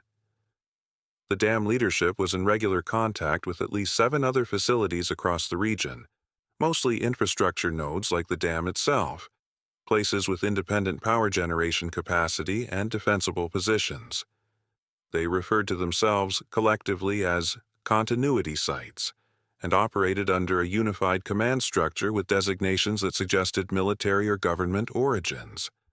More disturbing were references to population management directives and demographic engineering requirements. Clinical, bureaucratic language masking what appeared to be coordinated decisions about which survivor groups would receive assistance and which would be left to die, or worse, subjected to containment protocols that I strongly suspected involved the radiation hotspots we discovered. I had just enough time to memorize key details before my escort returned. The remainder of my work proceeded without incident, though my mind was reeling from the implications of what I'd seen. This wasn't an isolated community making difficult choices for survival. This was a systematic effort to reshape what remained of society according to some predetermined plan. That evening, instead of my usual meal in the common area, I received a summons to Rivera's office. My heart rate increased as I made my way there, wondering if my snooping had been detected after all. Rivera wasn't alone when I arrived. Chambers herself was present along with the head of security operations, a stern man named Hargrove, whom I'd only seen at a distance previously. Their expressions gave nothing away as Rivera gestured for me to sit. "Jasper," Chambers began without preamble, "your work on our communication systems has been exemplary. Officer Mendez reported favorably on your listening post installations, and the maintenance team notes your efficiency with internal systems." I maintained a neutral expression, waiting for the other shoe to drop. Praise from leadership typically preceded either a significant assignment or an accusation. "We have a special project that requires your particular expertise," she continued, "one that necessitates both technical skill and discretion." Hargrove spoke next, his voice carrying the clipped precision of military training. "We've detected unauthorized communications emanating from within the complex. Someone is attempting to send encoded messages to external receivers, potentially compromising our security protocols." The implication was clear. They suspected a breach from within, possibly connected to the Traverse City group. But did they suspect me or my friends of involvement? Was this an assignment or a trap? "We need these communications tracked to their source," Rivera explained, "without alerting the perpetrator that we're investigating. Your background in signal detection and tower systems makes you uniquely qualified." It was either a remarkable opportunity or an elaborate test. If someone truly was sending unauthorized communications, finding them would give me access to potential allies. If this was a trap to test my loyalty, refusing would confirm their suspicions. "I understand the sensitivity of the situation," I replied carefully. "I'm prepared to help however needed." Chambers nodded, seemingly satisfied with my response. "You'll work directly with Security Officer Mendez on this matter. All findings report to her alone. No discussions with anyone else, including your department colleagues or associates from before your arrival here." The specific mention of my associates confirmed they were at least somewhat suspicious of our group's connections. I would need to be extremely careful in how I proceeded, balancing this new assignment with our ongoing investigation without revealing either effort to the wrong parties. "When do I begin?" I asked. "Immediately," Hargrove replied. "Mendez is waiting for you in the communications center. You'll be granted temporary elevated access privileges necessary for the investigation." As I left the meeting, my mind raced with possibilities. This assignment could be disastrous or advantageous, depending on how I handled it. If there truly was someone sending unauthorized communications, they might be a potential ally against whatever the damn leadership was planning.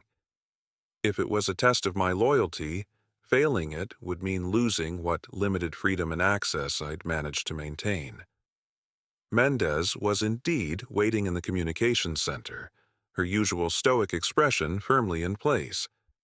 As other staff cleared the room at her directive, she activated a security protocol that I recognized as an electronic countermeasure against surveillance. ironically similar to the signal disruptor Marcus had used in the medical section. "Speak freely," she said once we were alone with the security measures active. "What did they tell you about this assignment?"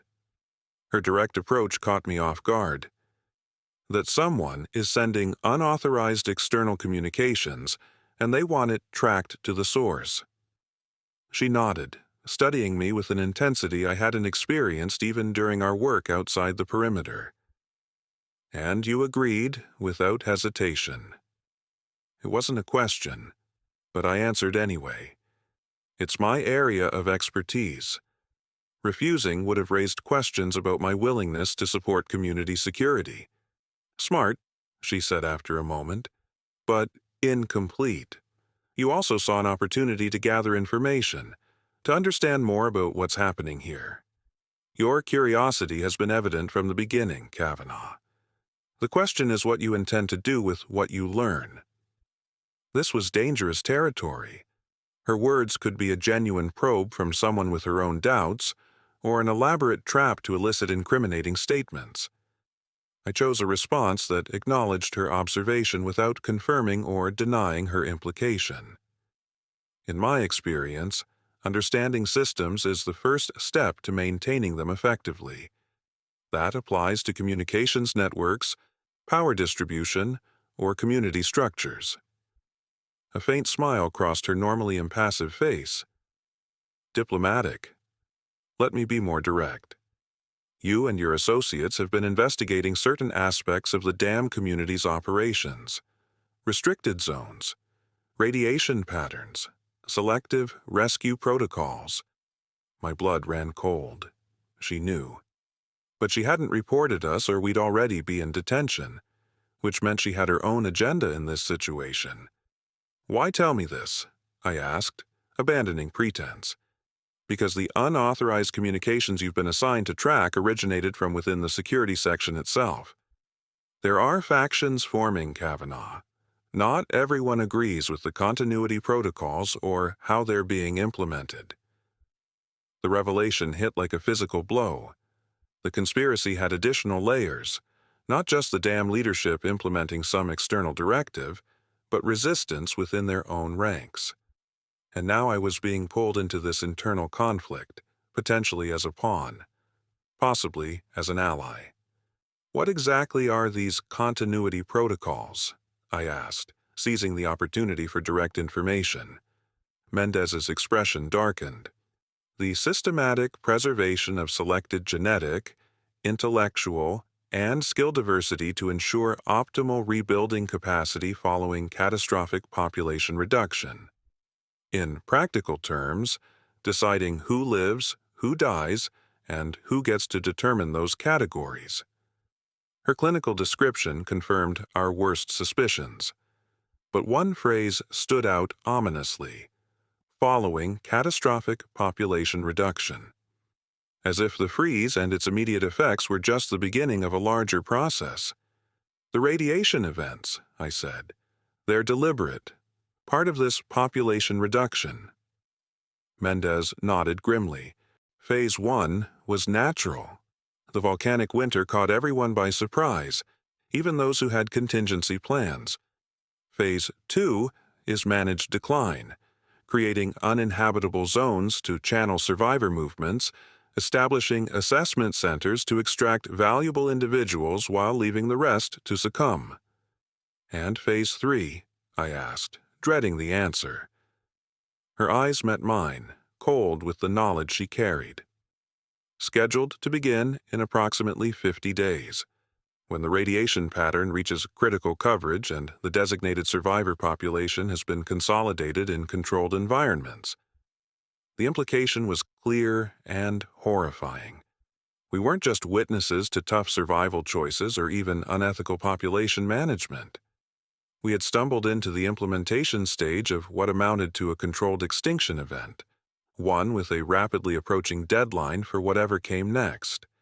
Mendez's revelation left me reeling, but there was no time to process the full horror of what she'd shared.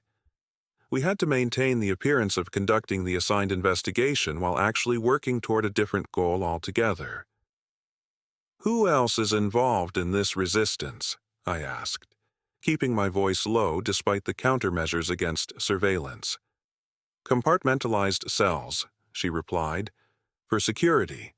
I know my immediate contacts only, but it includes people across departments. Medical, environmental, engineering, security. People who believe survival at any cost isn't survival worth having. That aligned with what we'd observed. Calvin's cautious behavior in environmental monitoring, Elijah's connection with the Traverse City group, the coded warnings we'd been sharing. Pockets of resistance had been forming independently as people recognized the truth behind the dam community's operations. My friends, I said, are they under suspicion? All newcomers are monitored. Your group particularly so after the Traverse City incident. The medical one, Elijah, is closely watched due to his prior connection with them. Calvin's reassignment was partly to isolate him from your group after he accessed restricted environmental data. The engineer and the injured one are under routine surveillance. This confirmed some of our fears, but suggested the leadership didn't yet have concrete evidence of our investigation. There was still room to maneuver, especially with Mendez as an unexpected ally. What's our next move? I asked. We continue the investigation as assigned, but selectively. Identify actual, unauthorized communications from non-resistance members to maintain credibility. Meanwhile, use your access to gather specific information we need. The complete radiation deployment schedule, the communication protocols for Phase 3 initiation, the full list of continuity sites. It was a dangerous game, presenting just enough results to satisfy Chambers and Hargrove while actually working against them. One slip, one inconsistency, and we'd be exposed. And the 50-day deadline?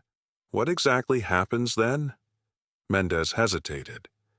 The details are compartmentalized, but indications suggest a coordinated action across all continuity sites, something that makes the current radiation events look like a precursor. We spent the next 2 hours establishing our investigative methodology, ostensibly to track unauthorized communications, actually to create secure channels for resistance information sharing. Mendez's security clearance combined with my technical expertise made us a formidable team, able to access systems and information neither could reach alone. Before we concluded, she gave me one final warning. Trust is a luxury we can't afford. Verify everything, including what I tell you. The resistance has been infiltrated before. Compartmentalization is our only security. That night I lay awake in my quarters, overwhelmed by the scale of what we faced. This wasn't just about surviving the frozen world anymore. It was about preventing something far worse, a calculated reshaping of humanity according to someone's vision of what should remain. And we had 50 days to stop it. The next morning, I received a message from Marcus canceling my therapy session due to scheduling conflicts. The coded phrase indicated danger, that our medical section meeting place might be compromised.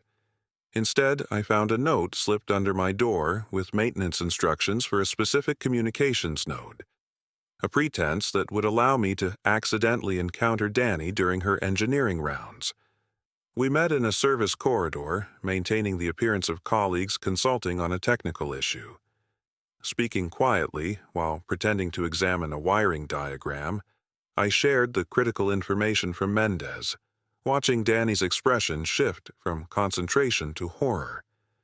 50 days, she whispered. That's barely enough time to understand what's happening, let alone stop it. We need to coordinate with the other resistance cells, I replied. Pool information, resources. Without exposing ourselves or them, she added. I've been documenting the exclusion zone construction. They're building them to hold people, Jasper, not just keep them out, but keep them in. And the designs include features that make no sense for temporary containment.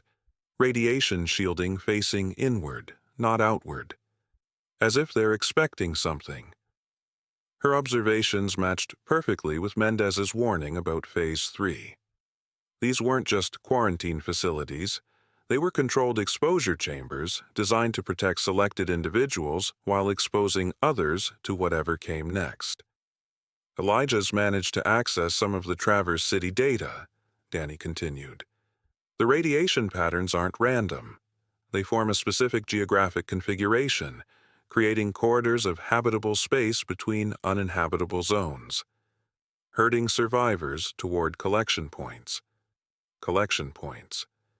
The clinical terminology made the horror all the more stark.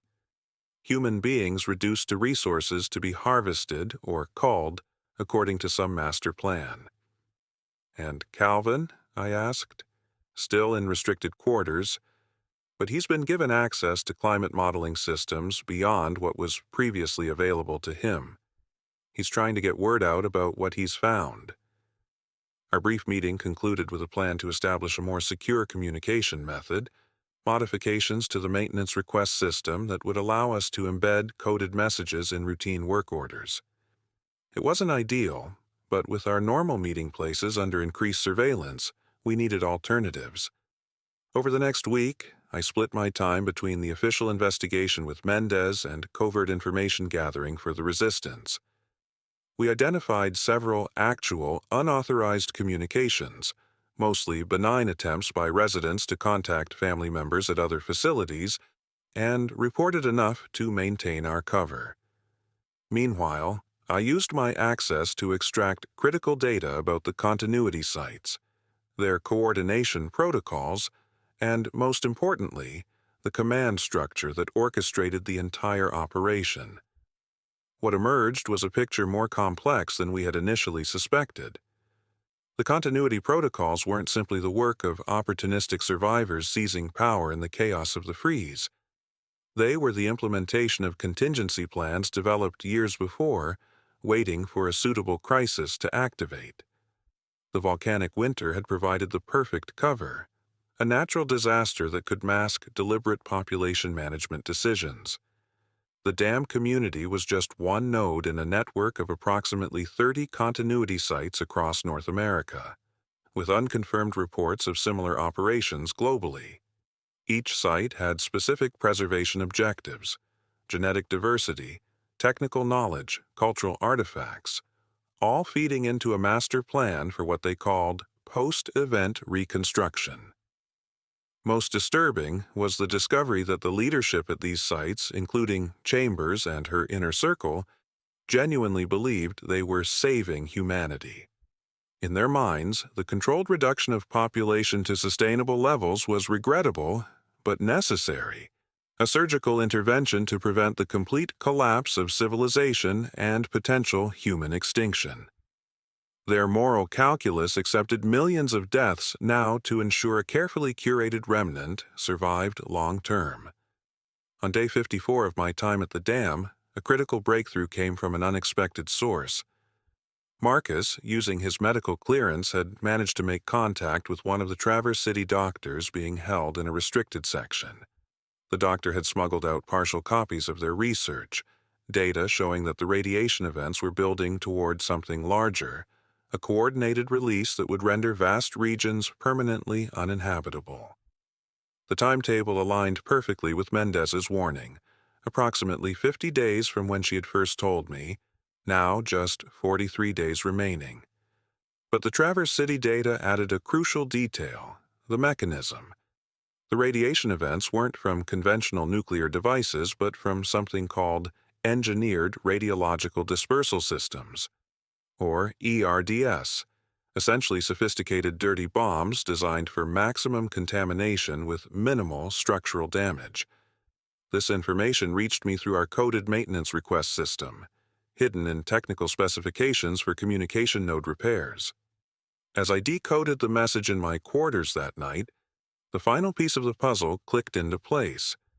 The exclusion zones Danny had identified, the radiation corridors Calvin had mapped, the selective population extraction, all building toward a coordinated radiological event that would make most of the region permanently uninhabitable except for carefully shielded continuity sites. We need to coordinate with the other resistance cells, I replied. Pool information, resources. Without exposing ourselves or them, she added. I've been documenting the exclusion zone construction. They're building them to hold people, Jasper, not just keep them out, but keep them in. And the designs include features that make no sense for temporary containment. Radiation shielding facing inward, not outward. As if they're expecting something. Her observations matched perfectly with Mendez's warning about Phase 3. These weren't just quarantine facilities. They were controlled exposure chambers designed to protect selected individuals while exposing others to whatever came next. Elijah's managed to access some of the Traverse City data, Danny continued. The radiation patterns aren't random. They form a specific geographic configuration, creating corridors of habitable space between uninhabitable zones, herding survivors toward collection points. Collection points. The clinical terminology made the horror all the more stark. Human beings reduced to resources to be harvested or culled according to some master plan. And Calvin, I asked, still in restricted quarters, but he's been given access to climate modeling systems beyond what was previously available to him. He's trying to get word out about what he's found. Our brief meeting concluded with a plan to establish a more secure communication method, modifications to the maintenance request system that would allow us to embed coded messages in routine work orders. It wasn't ideal, but with our normal meeting places under increased surveillance, we needed alternatives. Over the next week, I split my time between the official investigation with Mendez and covert information gathering for the resistance. We identified several actual, unauthorized communications, mostly benign attempts by residents to contact family members at other facilities, and reported enough to maintain our cover. Meanwhile, I used my access to extract critical data about the continuity sites, their coordination protocols, and, most importantly, the command structure that orchestrated the entire operation. What emerged was a picture more complex than we had initially suspected. The continuity protocols weren't simply the work of opportunistic survivors seizing power in the chaos of the freeze. They were the implementation of contingency plans developed years before, waiting for a suitable crisis to activate. The volcanic winter had provided the perfect cover, a natural disaster that could mask deliberate population management decisions. The dam community was just one node in a network of approximately 30 continuity sites across North America, with unconfirmed reports of similar operations globally. Each site had specific preservation objectives, genetic diversity, technical knowledge, cultural artifacts, all feeding into a master plan for what they called post-event reconstruction. Most disturbing was the discovery that the leadership at these sites, including Chambers and her inner circle, genuinely believed they were saving humanity. In their minds, the controlled reduction of population to sustainable levels was regrettable, but necessary, a surgical intervention to prevent the complete collapse of civilization and potential human extinction. Their moral calculus accepted millions of deaths now to ensure a carefully curated remnant survived long-term. On day 54 of my time at the dam, a critical breakthrough came from an unexpected source. Marcus, using his medical clearance, had managed to make contact with one of the Traverse City doctors being held in a restricted section. The doctor had smuggled out partial copies of their research, data showing that the radiation events were building toward something larger, a coordinated release that would render vast regions permanently uninhabitable. The timetable aligned perfectly with Mendez's warning, approximately 50 days from when she had first told me, now just 43 days remaining. But the Traverse City data added a crucial detail, the mechanism. The radiation events weren't from conventional nuclear devices, but from something called Engineered Radiological Dispersal Systems, or ERDS, essentially sophisticated dirty bombs designed for maximum contamination with minimal structural damage. This information reached me through our coded maintenance request system, hidden in technical specifications for communication node repairs. As I decoded the message in my quarters that night, the final piece of the puzzle clicked into place. The exclusion zones Danny had identified, the radiation corridors Calvin had mapped, the selective population extraction, all building toward a coordinated radiological event that would make most of the region permanently uninhabitable except for carefully shielded continuity sites. I used the time to mentally review the modifications I would need to make, the sequence of commands to upload Danny's encryption protocol without triggering security alerts. We reached the first post by mid-morning. As I began the inspection, Mendez positioned our escorts on perimeter watch, far enough away that they couldn't observe the details of my work, but close enough to maintain the appearance of proper security procedures. "How much time do you need?" she asked quietly as I opened the access panel. 8 minutes for the full modification, 2 more to verify it's transmitting properly. She nodded. "You have 10. I'll keep them occupied."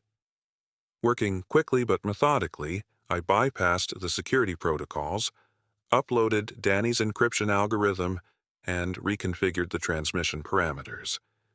Instead of passively listening, the post would now broadcast a detailed warning message every 15 minutes on all emergency frequencies, explaining the Phase 3 plan and providing specific timeframes for the coordinated radiological release. As I closed the access panel, Mendez returned. "Successful?" she asked under the pretense of checking my maintenance report. "First one complete. 2 more to go for redundancy." We repeated the process at the second and third listening posts, modifying each to operate on slightly different frequencies and encryption cycles. If the dam leadership detected and neutralized one, the others would continue broadcasting, and each successful transmission would potentially reach survivor groups who could spread the warning further. As we completed the third modification, I felt a momentary surge of hope. We had taken concrete action against the continuity protocols, potentially saving countless lives if enough people received and heeded the warning. But that hope was tempered by the knowledge that warning alone wasn't enough. People needed somewhere to go, some way to protect themselves when Phase 3 activated. We were preparing to return to the dam when Mendez received an urgent communication from Security Command. Her expression remained neutral as she listened, but I could see tension in her posture. "Change of plans," she announced after disconnecting. "We're to proceed to Outpost 7 for inspection before returning." Outpost 7 wasn't a listening post. It was one of the exclusion zones under construction that Danny had identified. Why were we being diverted there? Had our activities been discovered? Was this a trap? Mendez gave nothing away as she ordered our escorts to adjust course, but as we boarded the vehicle, she positioned herself beside me, speaking under the noise of the engine. "Something's happened at the dam. Security protocols escalated while we were out here." "Have we been compromised?" I asked, keeping my expression neutral. "Unclear, but the timing is concerning. Be prepared for any scenario when we reach Outpost 7. The journey to the outpost took us through terrain I hadn't seen before, farther from the dam than I'd been since arriving. As we crested a ridge, the structure came into view in the valley below. A massive compound surrounded by high walls, with construction equipment still active around its perimeter. Unlike the dam community with its appearance of a functional society, this facility had an unmistakably carceral design. It was a prison disguised as a shelter. As we approached the main gate, I noticed something that sent a chill through me despite the vehicle's heating system. A radiation warning symbol prominently displayed on the outer wall, accompanied by text indicating Controlled Exposure Zone. Not a containment facility to keep radiation out, but a deliberate exposure chamber to keep it in.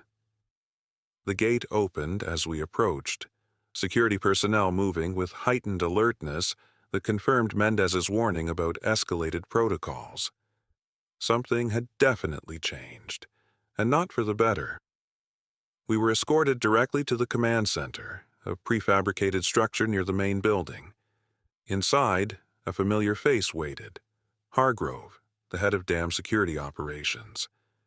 His presence here, miles from the main facility during what appeared to be a security alert, made no sense unless this was specifically about us.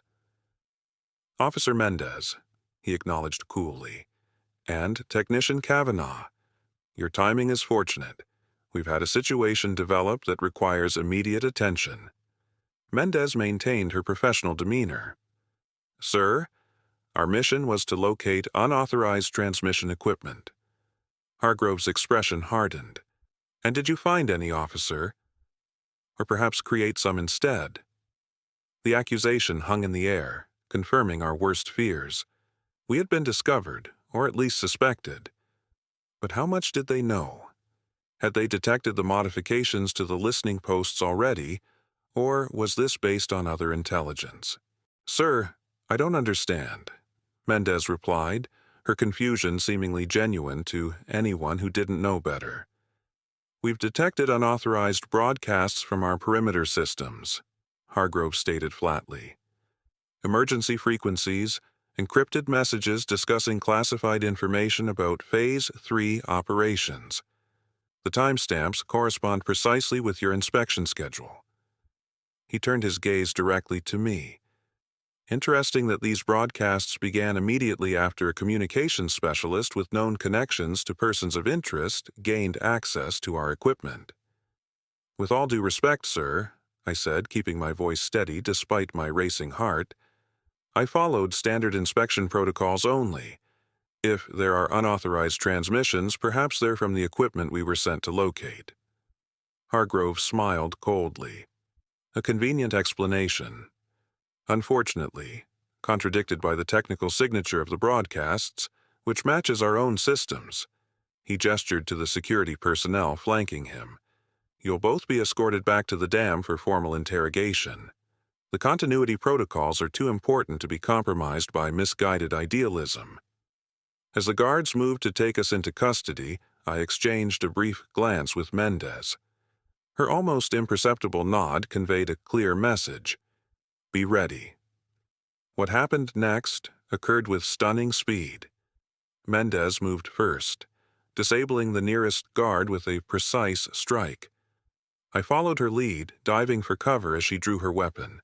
The command center erupted into chaos, shouts, gunfire, the crash of equipment being overturned for cover.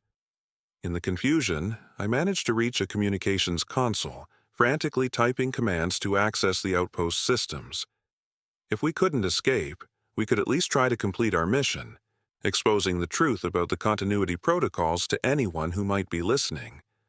As security personnel closed in, I hit the final command sequence, broadcasting not just the warning about Phase 3, but the entirety of the data we'd gathered, the locations of all continuity sites, the timetable for the coordinated radiological release, and, most importantly, the frequencies and access codes for their secure communications network. Everything a resistance movement would need to organize effective countermeasures. The last thing I saw before a stunning blow to the head was Mendez fighting her way toward the exit, providing cover for my transmission. Then darkness claimed me, and with it, uncertainty about whether our desperate gambit would make any difference in the frozen world beyond. I awoke to pain and cold, disoriented and unsure how much time had passed. I was lying on a metal floor in a small, poorly heated room, a cell in what I assumed was the outpost's detention area. My head throbbed where I'd been struck, and my hands were bound behind my back. Slowly, painfully, I pushed myself into a sitting position against the wall. Had Mendez escaped? Had our broadcast reached anyone? Would it make any difference if it had? These questions circled in my mind as I tried to assess my situation, to find any possibility for escape or further action. The cell door opened, light spilling in from the corridor beyond. A figure entered. Not a guard as I expected, but Chambers herself. She studied me dispassionately, as if I were a failed experiment rather than a person. "I underestimated you, Kavanaugh," she said after a moment. "Your technical skills were obvious, but your commitment to this misguided crusade was not. You've potentially compromised years of careful planning, endangered the only viable path for human survival."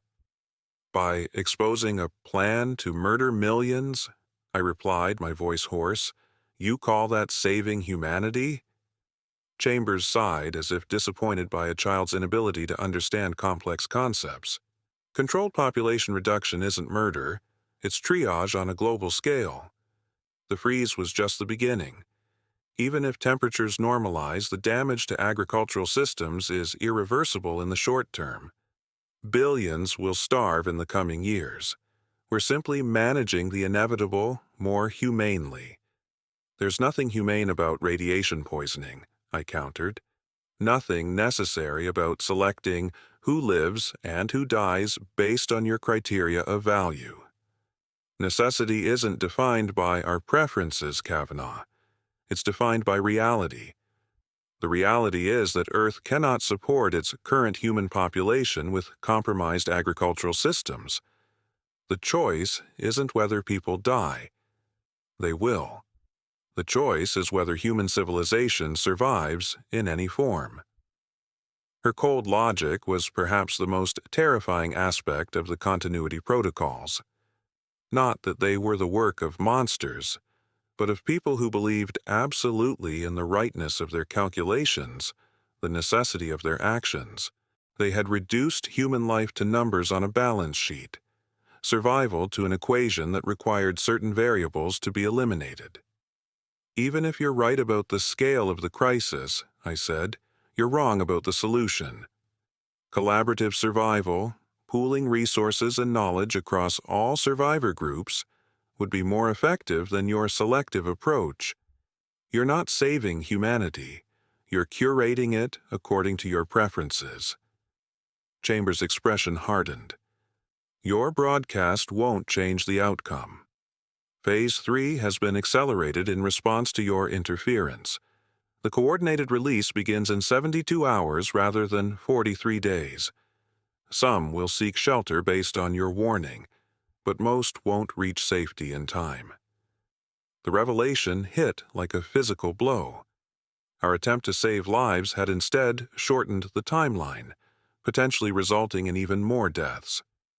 But accelerating such a complex operation would create vulnerabilities, opportunities that wouldn't exist in the original timetable. "And what happens to me?" I asked, buying time to think, to process this new information. "You'll remain here at Outpost 7, Chambers replied. "Your technical skills are too valuable to waste, even as a dissident. After Phase 3 completes, you'll be evaluated for potential reintegration under heightened security protocols." She turned to leave, then paused at the door. "Your friends at the dam have already been detained. Some may eventually join you here, depending on their level of involvement and potential value. Officer Mendez was killed during her escape attempt. A waste of a capable security officer." With that, she was gone, the door closing heavily behind her. I was alone again, with the knowledge that our resistance had been crushed, our warning potentially rendered useless by the accelerated timetable, and my friends in custody or worse. But one detail in Chambers' statement offered a glimmer of hope.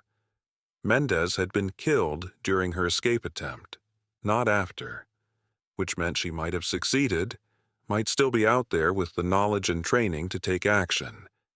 And the acceleration of Phase 3, while reducing warning time, also meant the operation would be rushed, potentially sloppy. Vulnerabilities that didn't exist in the original timeline might now be exploitable. As I sat in that cold cell, head throbbing and hands bound, I thought about how far I'd come from the communications outpost where I'd weathered the beginning of the freeze.